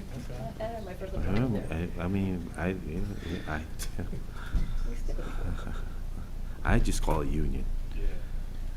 Mr. Burr, do we need more time on this one? Should we come back? Yeah, I need a couple of minutes. Okay, we'll come back to it. Next is our consent agenda. The items here on the consent agenda, let's see, numbers 1 through 13 will be enacted by one motion. There'll be no separate discussion of these items unless requested by a council member. Is anyone requesting any of these items to be, I see Councilman Yakubellis is shaking his head yes. That's all right, take your time with your water, don't run. Which number, Mr. Yakubellis? Sorry, Sorry. I mixed up my papers. Number 7. Number 7, sure. Actually, I think that's the only one. It was just number 7. The only because one? 15's outside of the agenda. Yes. Yeah. Number 7? Just number 7. Any other council members wanted to pull in? Yeah, I would like to pull out number 8 as well as 7. 7 was a request from me last time, and I'm thankful that Councilor Yakubellis is asking for that to be pulled out. So 7 and 8 are 8. connected. Okay, Councilman Russo, number 8 as well. Anyone else? Okay, 1 through 6, 9 through 13 will be moved on a consent agenda. Madam Clerk? I'll second that motion. Thank you. Counselor Cummings. Yes. Deputy Mayor Herlock. Yes. Counselor Price Abrams. Yes. Counselor Russo. Yes. Counselor Schlager. Yes. Counselor Yakubellis. Yes. Mayor Spiller absent. We will now move Resolution R-23073, a resolution authorizing the pre-qualification and award of a fair and open professional services contract to Eric M. Bernstein and Associates, LLC, as tax appeal attorney for CY 2023. I will so move. Is there a second? Is this Bernstein? Yes. Yeah, I thought I knew that. Somebody else can second that. I'd just like to comment, if it's no second, then it doesn't go. I'll second that. Oh, we got a second. Thank you, Discussion. Councilman Yakubellis. My comment on this is that I brought this up last time, and that this gentleman may have a conflict, or there may be a conflict with his being hired and paid $80,000. And I don't want to go into the details on that, but the town attorneys know my question, and I think the council knows my question. This is a Warren this County one, yeah. attorney and law firm that is also involved in another litigation with us, I believe. Oh, we tabled this. So that's why I think we shouldn't hire this person. Deputy Mayor, if I may. Mr. Burr, please. We looked into this matter based on Mr. Russo's concerns. We believe that any potential conflict is remote. The council has had an opportunity to do his conflict checks, and he didn't raise any issue. At this time, I don't believe there is a conflict, and this tax appeal attorney, who's been working for the township for several years in this position, is performing very well. I know the assessor is very happy with the work that he's done for him, and that's my report for tonight Thank you. regarding this appeal, tax appeal attorney. Thank you, Mr. Burr. Yes, Councilman Yakubellis. Thank you, Deputy Mayor. Ms. DeVito, do you concur with that? I want to feel secured. I haven't had the opportunity to look into it as Mr. Burr has. I understand that he is one of the she's a JIF attorney, so that is how he became involved in a case for which I believe Councilman Russo has some issue, or has a question, I should say. But other than that, I would agree with Mr. Burr. Thank you. And then just for, I guess, is anybody, Maja's gone? Just wondering if there's like a second runner-up in terms of tax appeal attorney, if we have another option. That's a very good point, Councilman. I think if we table this and look into it a little more, we could find other alternatives and maybe clarify, because I didn't know that the attorney was now going to tell me that this is a great choice, because you basically endorsed this person. I have serious questions, which I'm not going to bring up to the public, which is unlike me. But to give $80,000 to someone who's involved in a case that could be a lawsuit against, look, I'm not going to get into it. I just, trust me, that we shouldn't be giving $80,000 to this person, okay? Deputy Mayor, if I may, Mr. Burke, please. that was a mischaracterization of what I said. I said this tax assessor was happy. I'm reporting what the tax assessor, I didn't say I was endorsing this attorney for this job. He's not, his contract is not with the law department, it's with the tax assessor's department. But you said he's doing a great job for the Mr. several Labrizzi- years. That's what Mr. Labrizzi has reported, just to clarify the record. Again,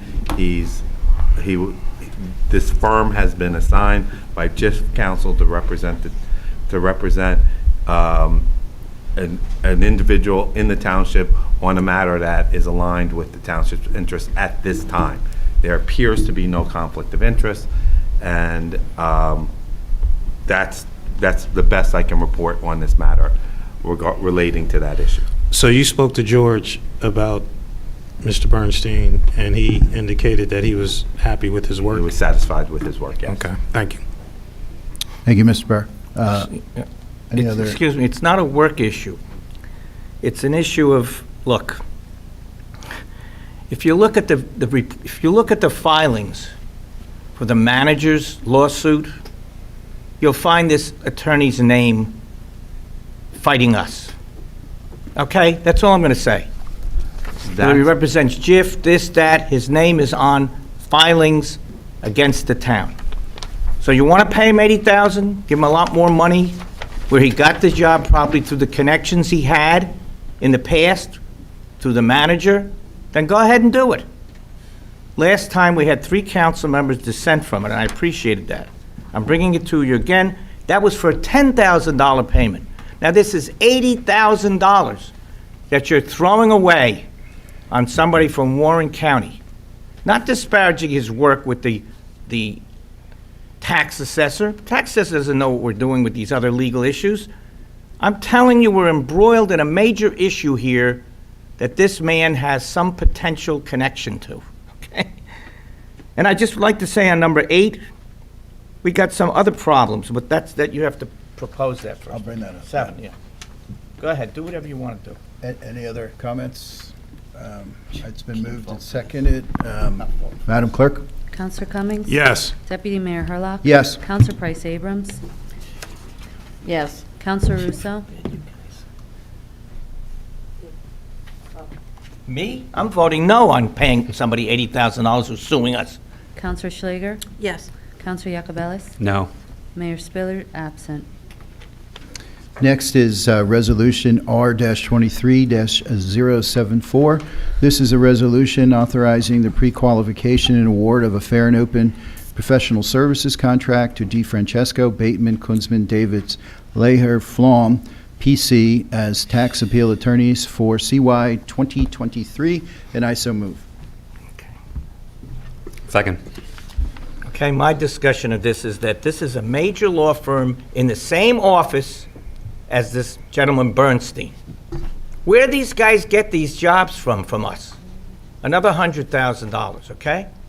And this is a highly political law firm because Mr. DiFrancesco was a wonderful governor for 1 year, but he was the Republican governor of New Jersey. Mr. Bateman was a state senator, Republican state senator from Somerset County. That's the law firm, DiFrancesco Bateman, with a lot of other names. I don't think we should be giving a lot of money to Warren Township law firms that are very partisan. How'd they get these jobs with us? Who's giving them the recommendation to work for us? I don't care how good their work was. I just want you to all understand there's a lot of good local attorneys that can do this type of work. There's law firms around New Jersey, near Essex County, near us, and we're throwing money away on Warren County-based firms that are politically connected. So I'm just going to vote no on that. Mr. I have a Deputy Mayor, question. can I- Yeah, Mr. Yacobelis, please. Is this, Counselor Cummings. Oh, I'm sorry, Council Cummings? have we engaged this firm in the past? Yeah, they've been working for us. Mr. Burr? Yes, I believe so, yes. Thank you. Right, so now all of a sudden we have an issue with them. Okay. Mr. Yacobelis, please. I just want to say, and Councilor Russo, this is not criticism of you. I just have to say this for myself. I am very uncomfortable, and I will never bring up a political party in the context of how we spend money and who we choose for services. I want that to be heard loudly and clearly. For me personally, I don't think it's appropriate. I don't think political parties should ever be part of the criteria for when considering a contract. And I want to make sure I state that because I do plan to vote no, but I'm not voting no because of political reasons. Thank you.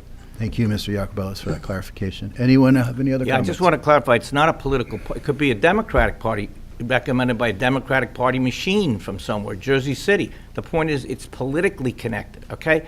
Just like the O'Toole-Scrivo situation was politically connected. Any other comment before we vote? Oh, I'm sorry, Councilwoman Price Abrams. I mean, Councilor Yacobelis, you said it's specifically not for certain reasons. Would you care to say what your concerns are, or you prefer? No. We respect that. Madam Clerk, may we please have a roll call vote? Thank you, Deputy Mayor Hurlock. Counselor Cummings? Yes. Deputy Mayor Hurlock? Yes. Counselor Price Abrams? Yes. Counselor Russo? No. Counselor Schlager? Yes. Counselor Yacobelis? No. Mayor Spiller absent. Next, we have a resolution R-23-080. This is a resolution awarding a contract to SHI International Corporation for Microsoft 365 Support Service Plan for 3 years in accordance with the New Jersey Cooperative Purchasing Alliance of Bergen County, contract number BC-BID-22-24, and I so move. Second. Thank you. It's been moved and seconded. Any discussion? Seeing none, Madam Clerk? Counselor Cummings? Yes. Deputy Mayor Hurlock? Yes. Counselor Price Abrams? Yes. Counselor Russo? Yes. Counselor Schlager? Yes. Counselor Yacobelis? Yes. Mayor Spiller absent. Thank you, Madam Clerk. Next is Resolution R-23-081. This is a resolution awarding a contract for bid 2306 purchase of 5 police vehicles, and I so move. Second. It's been moved and seconded. Is there any discussion? Go ahead, if you would go that way first. Yes, Mr. Deputy I Mayor. think you're getting pointed to from Mr. Yacobelis. I just want the public to know, because this is really important, that this was heavily scrutinized. I would love for us to be in a place where we are acquiring hybrid or electric vehicles. I have to tell you from my own experience trying to get a new car in the last year, I got the only available hybrid in the brand that I was looking for in the state of New Jersey at the time. So I just want the public to understand that we did heavily scrutinize this to the point, where we spoke to the staff, we spoke to procurement to understand that there are no available hybrid or electric vehicles that meet the criteria. Mr. Chief, Mr. Deputy Chief, if you disagree, let me know, but my understanding is there's no available hybrid or electric vehicles that meet this criteria. Is that correct? That's correct. Okay, so I just want to make sure folks are clear that this, for me, is a values issue, and I want us to move in a direction where we are only acquiring hybrid and electric vehicles as a township, but we obviously can't do that until they're available for us to buy. That's all. Thank you. Could I just comment one other thing? Please do. Please, Chief. The other issue I would say before we move forward, and I've mentioned this many times, I would focus on the non-emergency vehicles first and get the infrastructure in place, because we're nowhere near ready for electric cars. We're not against electric cars. I have no problem having the officers drive them. But again, we're nowhere near, and the car turnover due to mileage and mechanical issues is constant. They're 24 hours they're driven. So I appreciate that you are voting okay with this resolution for the cars. It is very important to us. But I would strongly urge if we can get the infrastructure in place before we even bring this back up again. Thank you. Thank you, Chief. Councilwoman Price Abrams? Thanks, Deputy Mayor. So yeah, I share the same concern that I do want us to be, we just keep finding ourselves approving fleets in a way that we wish we would be able to go a different way, and I respect, there has to be appropriate utility and ability to serve the function. I drive an electric car. I happen to know it's got an amazing pickup and it moves. So I think when the infrastructure is there, I think you will, and I did do a little quick research to see other municipalities do have them for their police departments, et cetera. Only because we have you here, I'm looking you in the eye to say it, but we aren't there yet. And I do want to say, I think on this exchange, if I'm not mixing things up, I did loop on our I forget her title exactly, but our sustainability officer, Lisa Johnson, who did write back, and I didn't really have time today to read in detail, but I know she had a lot to say about it, and I hope we will consult her as you're even considering, I'm talking to you, Chief, but, you know, what you may be able to do and where we find grants, because that's something else through the Education Committee that we might be able to access the kinds of grants, because there's so many grants like that out there. Again, I don't know if you're moving the police station at some point, if it makes sense, put infrastructure where you are. So there's a lot of reasons why we can't. So it's a little painful to say 5 more vehicles of that sort, but I respect that we got to be able to function, and I will also approve when it's my opportunity. Okay. I did meet with her today, just so you know, and I did go over everything I spoke about, and she did agree as well, non-emergency vehicles right now. And yes, in the future, hopefully we can move that way, so Thank we'll you. see. Thank you. Thank you. Councilor Russo. Yes, Deputy Mayor, I wrote this nice, this is the time I'm just going to read something, 2-paragraph message to all of you. There's a history here that former Police Chief Tom Russo, no relation to me as you know, can tell you all about. 20 years ago when I was mayor and he was chief with Terry Reedy as our manager, we received grants from the BPU, PSE&G, and National and Senator Lautenberg to buy 6 natural gas alternative fuel vehicles for police traffic bureau use only, non-emergency vehicles, as the chief said. That program lasted for many years before hybrid vehicles became the big new alternative starting in 2010, when I bought my first Ford Fusion hybrid to be sold from Vernon Cadby Ford in Fairfield. Then electrics took over a few years later, and now everything is going EV. But for emergency vehicles, we still need to fall back on gas-powered, stronger and faster traditional police vehicles, at least until the supply issues and recharging issues are resolved, as Lisa from our environmental office has said. Once we get those, we may be able to do some changes. But as the first town to use the natural gas-powered vehicles in the police department under Chief Tom Russo and me on the council as mayor, in 2003, we were a leader in promoting the purchase and use of alternative fuel vehicles. So let's do our best to lead the way again where possible without jeopardizing public safety or employee security. Thank you. Thank you, Councilman Russo. Anyone else have? Can I comment one more time on that? Yeah, please, Chief. And I just want to clarify one thing. That Sure. is correct, Councilman Russo. But at the time, the parking utility was under the Traffic Bureau, and they were for parking utility, those cars. That's right. You're right, Chief. Thank you. Thank you, Chief. Say hello to Tom Russo. Tell him I said that about him. He got the grant. He got the grant. Madam Clerk, roll call, please. Counselor Cummings? Yes. Deputy Mayor Hurlock? Yes. Counselor Price Abrams? Yes. Counselor Russo? Yes. Counselor Schlager? Yes. Counselor Yacobelis? Yes. Mayor Spiller absent. Thank you, Madam Clerk. Next is a ordinance, amended resolution, R-23-062. This is an amended resolution authorizing the award of a conditional Class 2 Category E cannabis manufacturer license to TLEHL, Inc., and I so move. Second. Thank you. It's been moved and second. Is there any discussion? Council comment?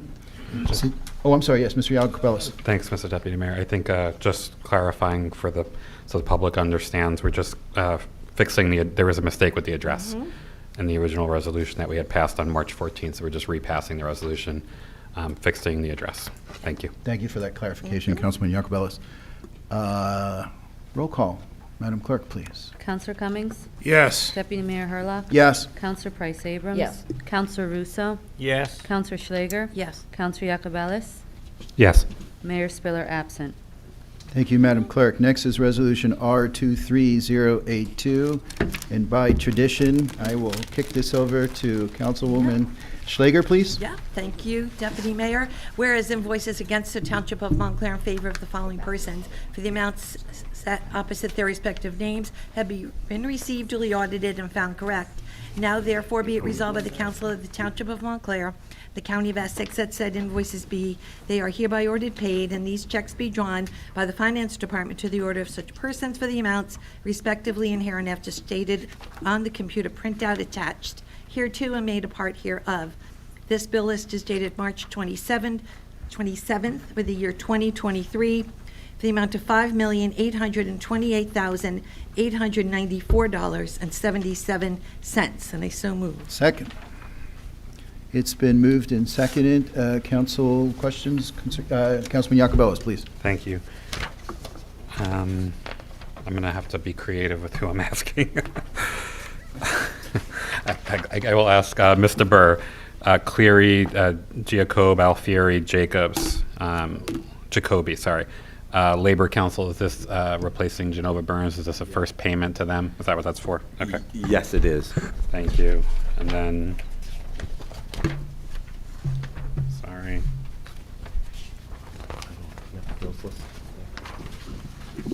In case he asks me, I don't know. The Chief, you may be able to answer this. Well, I don't know. Mesh, we have a $17,500 payment, or maybe Councilor Cummings, you may know. The Mesh, is this the same? Are we just re-upping what we had done in November? No, this is the money we actually passed in January, but we Okay, haven't got cut it. the check, and we'll probably be Got it. passing another count. We'll owe them another 17.5 in October for overnight respite from October to January. Got it. So this is from the resolution we did last year. Okay, thank you. Some money. No more questions, Mr. Deputy We Mayor. should be getting some money. Thank too, you, from the county. Councilor Yacobelis. Getting money from the county. Councilor Price Abrams, did you? No, no, no, I just want to move the other one out. Yeah, we'll move that next. Anyone else have any question on the bill list? Seeing none, I will turn it over to Madam Clerk for a roll call, please. Counselor Cummings? Yes. Deputy Mayor Hurlock? Yes. Counselor Price Abrams? Yes. Counselor Russo? Yes. Counselor Schlager? Yes. Counselor Yacobelis? Yes. Mayor Spiller absent. Thank you, Madam Clerk. I am Coming back to reminded D. that we are coming back to D. D, yes. Mr. Burr Yep, or Ms. yep. Price Abrams, I hand it off to you. Yep, Mr. Germano did respond to the councilor's question, and he says the display on the meter shows the hours of operation, and on Sundays, all meters should say free, no payment necessary. And then he says if that's not the case, he will have that changed. He also says that parking enforcement officers check tonight after 7 p.m. to make sure. So, Okay, so thank you. What he's answering is a question I had asked by email, which was, is it evident every place in town where there are meters that they are free on Sundays? And I had that experience at a place where it had more of the kiosk, not an actual lollipop meter. So that would be a follow-up question for him, which we can ask. I was wondering for the sake, so that was a second thing I did ask.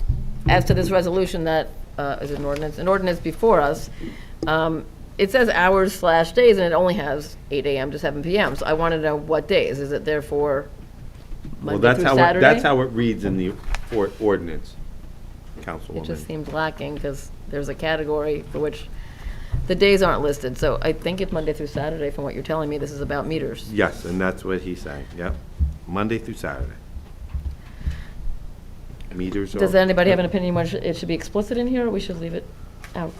We're amending it right now. We can do whatever But we think that's- is yes, appropriate. so- Does it sit so in a just- larger code that has the Yeah, hour? it's how it reads in our code. They don't have the days of operation, just the hours of operation. It's written in our there. code. Okay. You could I- also amend it, Counselor. if you Well, want that's to what we're Yeah. doing. We're amending it this minute, and we're fixing Union Ave to Union Street, and the thing you were amending was that it's on both sides, and I think, actually, that might have been there before, but it was Roosevelt Place that was the mistake. Well, this is all for first read, correct? Yes. Okay, well, So I will let's discuss with, clarify by I will next week. discuss with Mr. Germano before we come back for second read. so what am I Councilwoman saying? Price I Abrams? move this now? I mean, let's just move it to, It's totally your call if you want to oh, move yeah, it. yeah, I let's mean, move that's- it, and then we'll fix it if we have to. Yeah. It's a very modest thing we're talking about. It's not changing Yeah, anything. Yeah, I don't No, think no, it's yeah. substantive. So I'm moving ordinance O-23-12. Second. Any discussion? Seeing none, Madam Clerk? Counselor Cummings? Yes. Deputy Mayor Hurlock? Yes. Counselor Price Abrams? Yes. Counselor Russo? Yes. Counselor Schlager? Yes. Counselor Yacobelis? Yes. Mayor Spiller absent. Thank you, Madam Clerk. Next we have, and I'm going to ask Mr. Burr and Ms. DeVito to comment on this in a minute. This is a ordinance adding an article up regarding defense and indemnification to Chapter 3 of the Code of the Township of Montclair regarding employees and elected officials. And I'm going to ask Mr. Burr or Ms. DeVito, can you just give us a summary? Yes, Deputy Mayor. Thank you. This is an ordinance that permits for the defense and indemnification to employees and elected officials and officers of the township in the event there is some type of lawsuit pending against that particular individual. And the ordinance spells out by which how the township will indemnify and pay for defense costs for that individual if they comply with the ordinance. And this was prepared with both of you, Mr. Burr, Ms. DeVito, and our Yes, and our outside counsel. Yes. as well. So with that, I'm going to go ahead and move this. Second. Is there any questions, comments, discussion? Seeing none? Now, I do have a question. I was Okay. going to, you advised that I don't have to recuse myself, because it's a general, this is a general ordinance. This is a General ordinance, right. But what is the genesis of this? So, that's why I'm not going to recuse. I want to discuss, okay? So why are we doing this? That's all I'm going to ask. Councilman Russo, I can respond to that.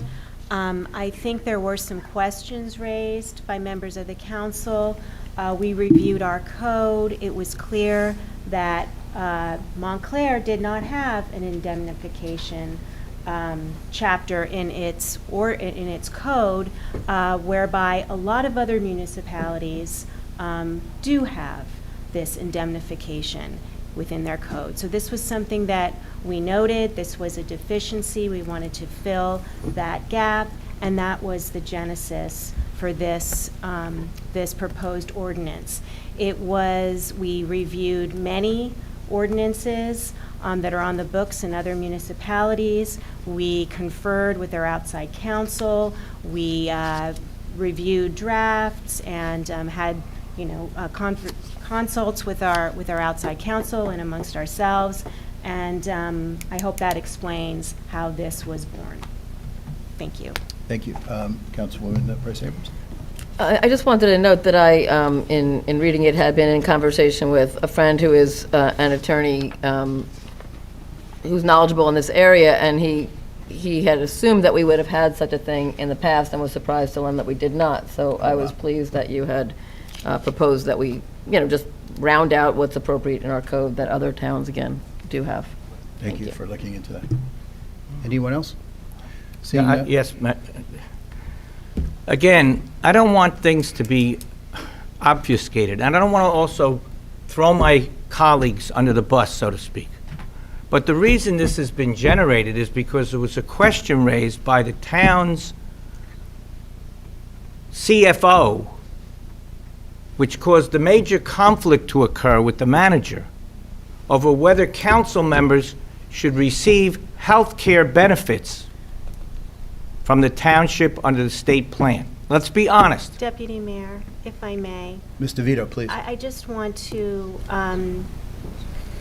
just advise that council members stay away from discussing any pending litigation.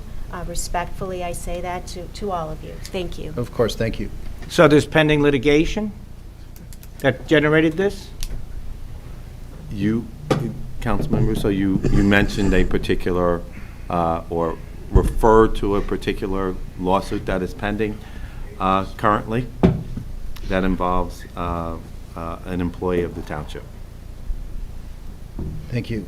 And I would, further advise that when we give advice to the council to refrain from talking about personnel matters and litigation matters, which is the appropriate, and not discuss it in public, and refrain from speaking in public about those matters, violating confidentiality rights of individuals and privileged information that is part of the township's priority, that we're so giving that advice for the benefit of the council, not just the benefit of the township, but for the benefit of the individual council.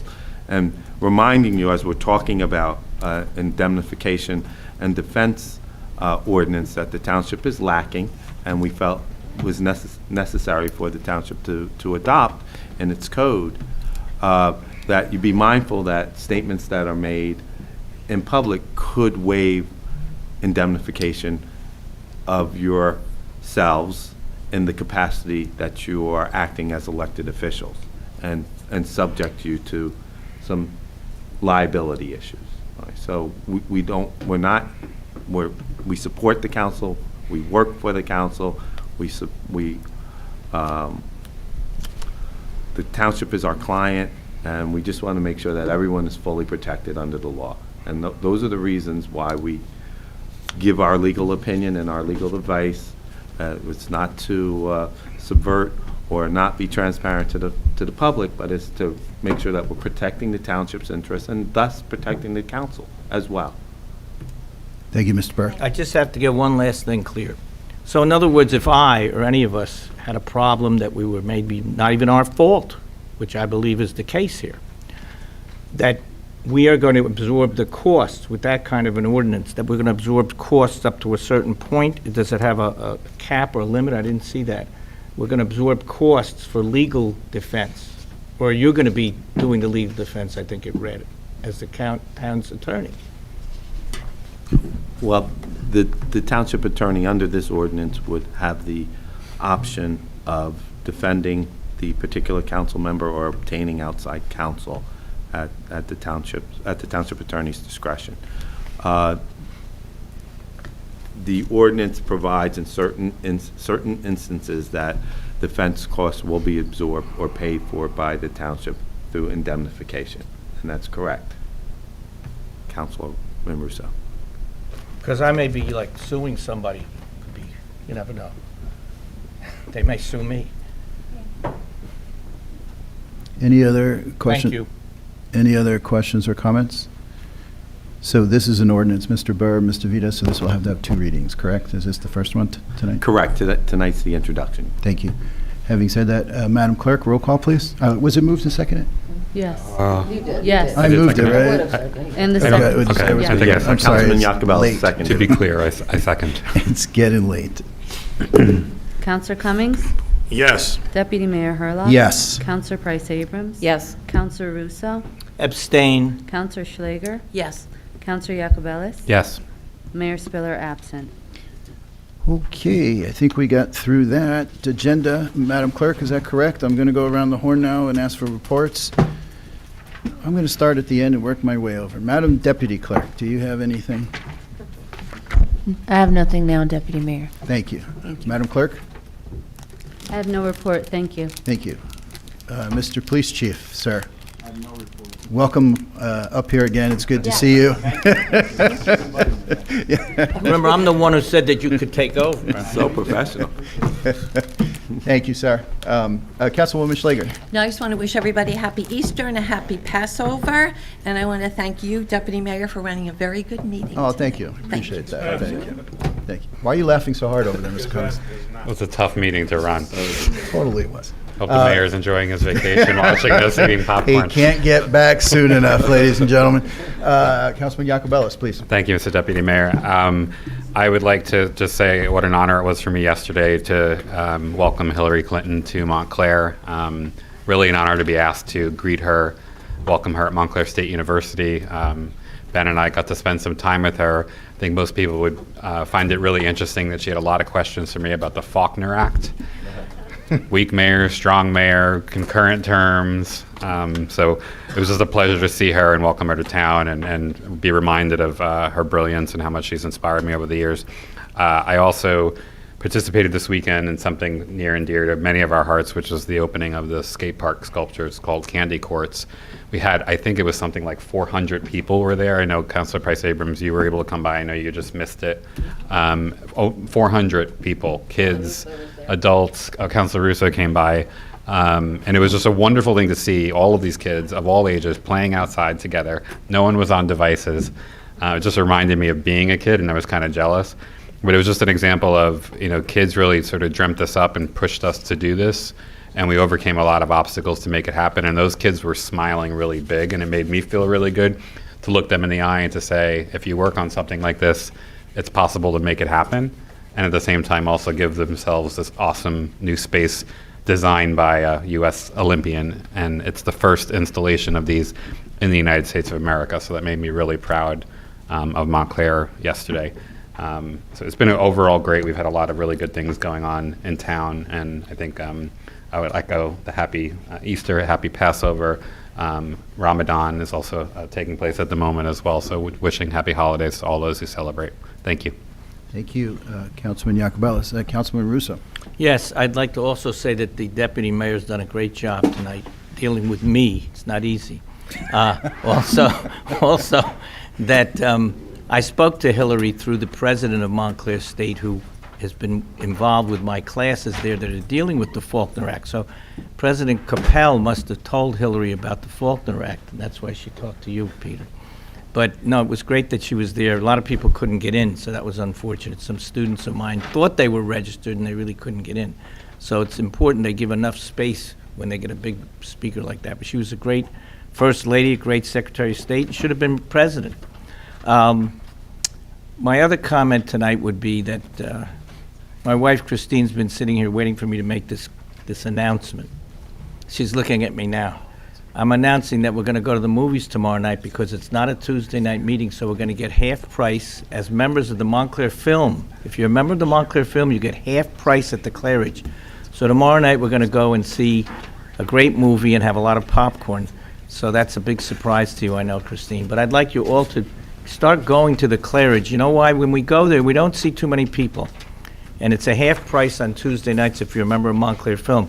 We want the theater to survive. It's a nonprofit now. We want that theater to survive, and I'm also in discussions with the people who own, as Councilman and Deputy Mayor Herlock knows, the people who own the Bellevue are trying to struggle to get their situation settled so they can open that theater. We want people to go back to the movies. And if you can do that, that'd be a big help to this. This is a thriving theater at the Claridge in the past, same thing with Bellevue. Please patronize those theaters to keep them alive. So I wish everybody a happy, I guess we won't see you until after Easter, Passover, Ramadan right now, but everyone enjoy your holidays, whatever they are, and keep watching us. Thank you. Thank you, Councilman Russo. Councilwoman Price Abrams. Thank you, Deputy Mayor. Nice job conducting our meeting. Thank you. Yes, and I think they're all busy. I did stop at the skate park, and honestly, I meant to drop in for a few minutes, and it was like mesmerizing. You sort of like, you know, someone was on the mic and kind of calling out as they were sort of one after another rolling up and doing tricks or attempting them, and they kind of rewarded the people who did great things, and they got a new board or they got a new set of wheels or whatever. It was just amazing energy, and you know, they switched from Saturday to Sunday, and the weather was in fact a perfect day, and really just a very nice thing for town. And talked to some of the parents standing there and their kids. It just been a really highlight thing, I think, that happened in town. In a different kind of highlight, I did represent us in a sense, and I attended the organizational meeting for the Friends of the Howe House, and that happened a couple of weekends ago. And, you know, worked into 3 very productive sessions at different tables that were kind of tackling some of the different elements of, you know, how they're going to make the dream come alive, of helping to tell the story and using it as an educational opportunity of the James Howe House that, you know, a group of advocates and supporters were able to acquire. So I think it just was very enlivening to also work with that group and see the passion in the room and know that I can report back here on occasion, or whoever else can attend meetings, just to see what, you know, a group of dedicated volunteers can take on. I do want to acknowledge the leaf blower conversation, and I think we're close to moving forward on something, and the Municipal Services Committee is going to be meeting soon, and we will see what we can put together by way of an ordinance that moves that issue forward, and I hope to have, you know, the support of our colleagues to right a situation. I do agree that there's more negative from them, and there are alternatives, and we should be exploring them, and we should be exploring them for the township. Beyond that, I guess I want to say happy holidays again. I know I'm looking forward to celebrating Passover, hosting 2 different dinners at our house, those celebrating Easter, Ramadan Mubarak, and I pass it on to my colleague to the left. Thank you, Councilwoman Price Abrams. Councilman Cummings. Deputy, I'm not gonna lie, you did a decent job. Now I know you're lying. Could have been better. True. Much You did better. qualify. Thank you, Councilman Price Abrams. Chief, Deputy Chief, thanks a lot for stepping up and coming in tonight. I hope Mr. Scantlebury's feeling better. You know, it's a yeoman job for him to show up today, considering what's going on. And I think it's happy holidays to everyone as you get through this time period. It's actually a great time when you're talking about holidays as well as spring break. So, you know, the kids get time off, enjoy themselves. I'm excited that tomorrow Bob and I will be meeting with N.J.S.A to go over the redevelopment plan for Lackawanna Plaza.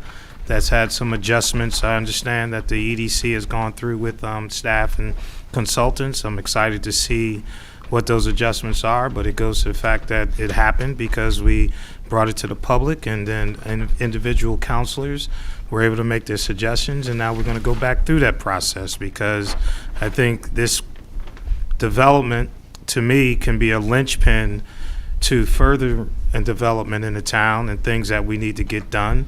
If you look at the budget presentation that we almost got through today, I think the revenue that we could potentially see from a good pilot from Lackawanna Plaza can really ingest and give us some finances that we can do some good things.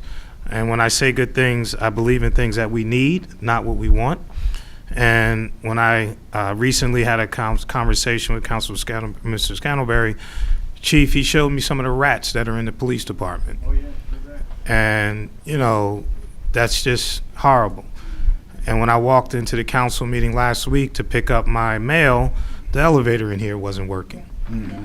So I think this council, as we move forward and we think about big projects, again, we need to think about what does this town need.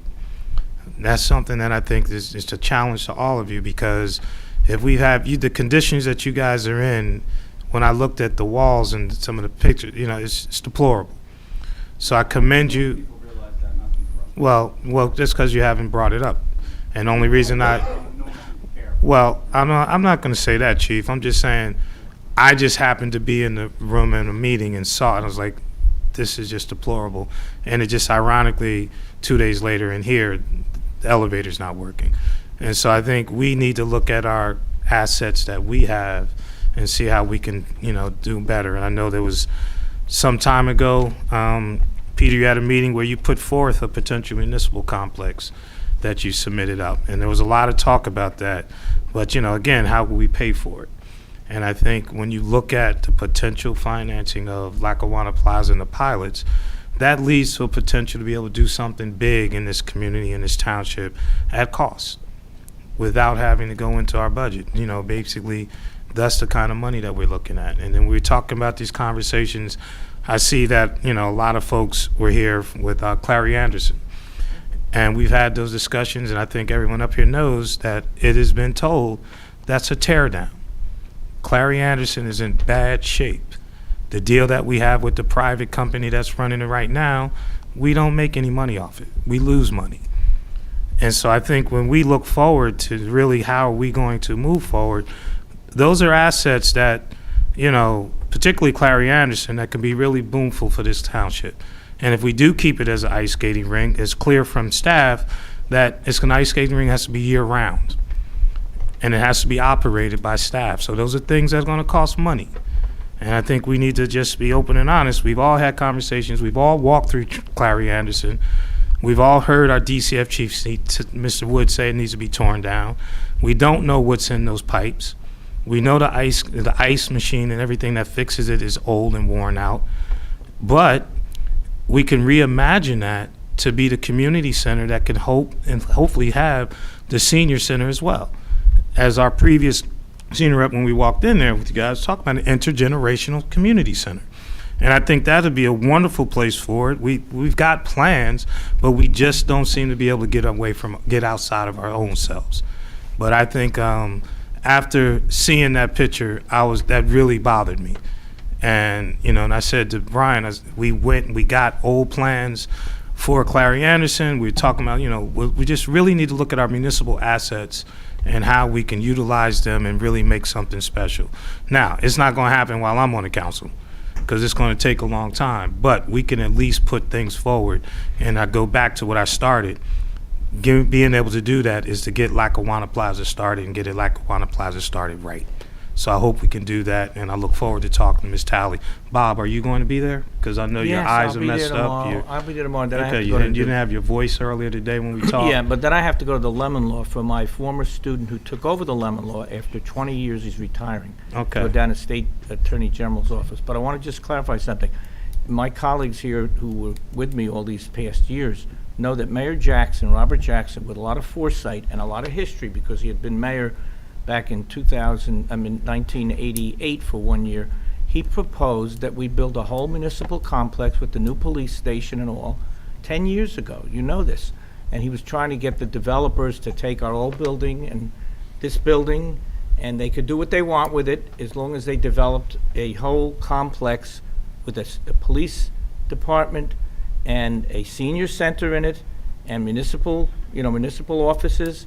And then, of course, there would be some commercial and housing and whatever, but not to the extent that the new plan is. But I'm supportive of the concept of the new plan, just with some minor changes or significant changes. But we have to remember that Mayor Robert Jackson proposed a solution to this problem 10 years ago. We would have had a whole new police station for the Montclair Police, and we got the firehouse done. And I want to take credit for that, because in 2003, when I was mayor, that's when we put the final stone in there.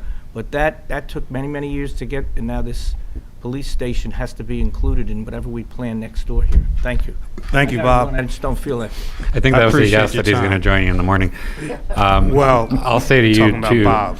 I think we just need to sit down and have a conversation about our different priorities, all of the needs. I asked for the capital budget in an Excel form so that I can manipulate it and rank things in the order that I want and ask everybody to do the exact same thing. And then on the bigger capital projects front, I just think we need to have that exercise as a council to say municipal complex with police station, with or without a senior center, depending on the capacity of the site. Clary Anderson, which for me is I think it's an open question whether it's a tear down or not, and I would not support replacing ice skating there. We have to maintain that. But I would support adding a second floor and building a senior center. I've looked the kids in the eyes for the skate park way too many times to not honor what we've committed to in terms of professionalizing that space much more. And we promised the senior center in the mix. So I just think we have to have an honest conversation about what capacity we have over the next decade and set these things in motion and compromise on a few of these issues, and we can start that. But I know we have some money sitting in reserves that we borrowed at a low interest rate, I think $4.5 million that we borrowed last year, that's sitting there that we can do something.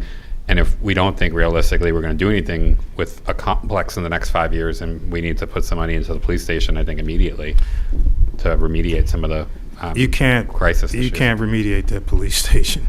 And again, the first thing I do whenever Or find you a new building. The first thing I do whenever I talk to staff, and this is not my opinion. This is the opinion of the individuals who they're professionals. And based on those conversations, that's what I'm talking about. And as Bob said, the first person I talked to about the benefits of Lackawanna Plaza was Bob Jackson, who gave me basically a walkthrough of how this can be done. And so now that we're at this stage where there's been discussion about it, we have an opportunity to do things that we need to do big in a fiscally responsible way. And that's the conversation that I've had with him. And now that we're at the stage where I get to see the second plan, hopefully there'll be some things in there that'll work out. But again, these are the steps of the process. And I think we could have I think we can do a lot of things if we get this done and get it done right. That's all I wanted to say. Thank you. Deputy Mayor, you want to follow? No, I'm going to keep going down the line here. It's getting late, and it's past my bedtime, if not anyone else's. Mr. Burr, please. Well, to that point, Deputy Mayor, in light of the late hour and in light of no executive session, and we're still here, I have no comment other than you ran a heck of a meeting tonight. I appreciate that. Thank you. Thank you, Mr. Burr. Mr. Vito? Nothing. Thank you, Deputy Mayor. Thank you. A couple of things on my end, even though I know it's late. had the privilege of going down to D.C. in the last couple weeks to advocate for WNET and public television on the Hill. It was quite an experience visiting various members of Congress to advance those causes. I know we've had a couple of police swearing in that we attended to in the last month as well, and it's always a good thing to be a part of those. I appreciate you all, what you do. You know, I do a lot of police reform work across the country, as I've always said, and our police department is in a league of its own, and the men and women that are, yeah, absolutely, Chief, absolutely. And I see Lieutenant Eng back there as well. Thank you for your service, sir, as well. In addition to that, I attended the Cystinosis Foundation, had a dinner the other night, Saturday night, that we attended as well. I know we've all been, hitting all the events. Spring is around the corner. There's going to be more. I do hope that Mr. Scantlebury feels better. I'm profusely sorry that we had him sit here as long as we did. It was not my original plan, but he's a trooper, and I thank him. I hope he does feel better. I am going to end, though, on a bit of a serious note as well, and I'd like to just take a moment of silence for those children and adults who perished today in Nashville. At some point, this has got to stop soon. So if you would all indulge me for just a moment of silence for those individuals, I'd greatly appreciate that, and we're going to stand for this one.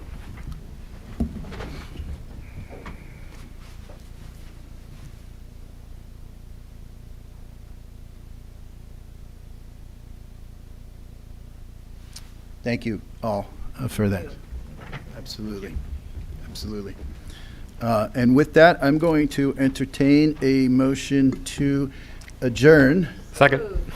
I got a movement. I got a second. All in favor? Aye. Aye. Thank you. It was a pleasure tonight, and I hope I don't sit here again.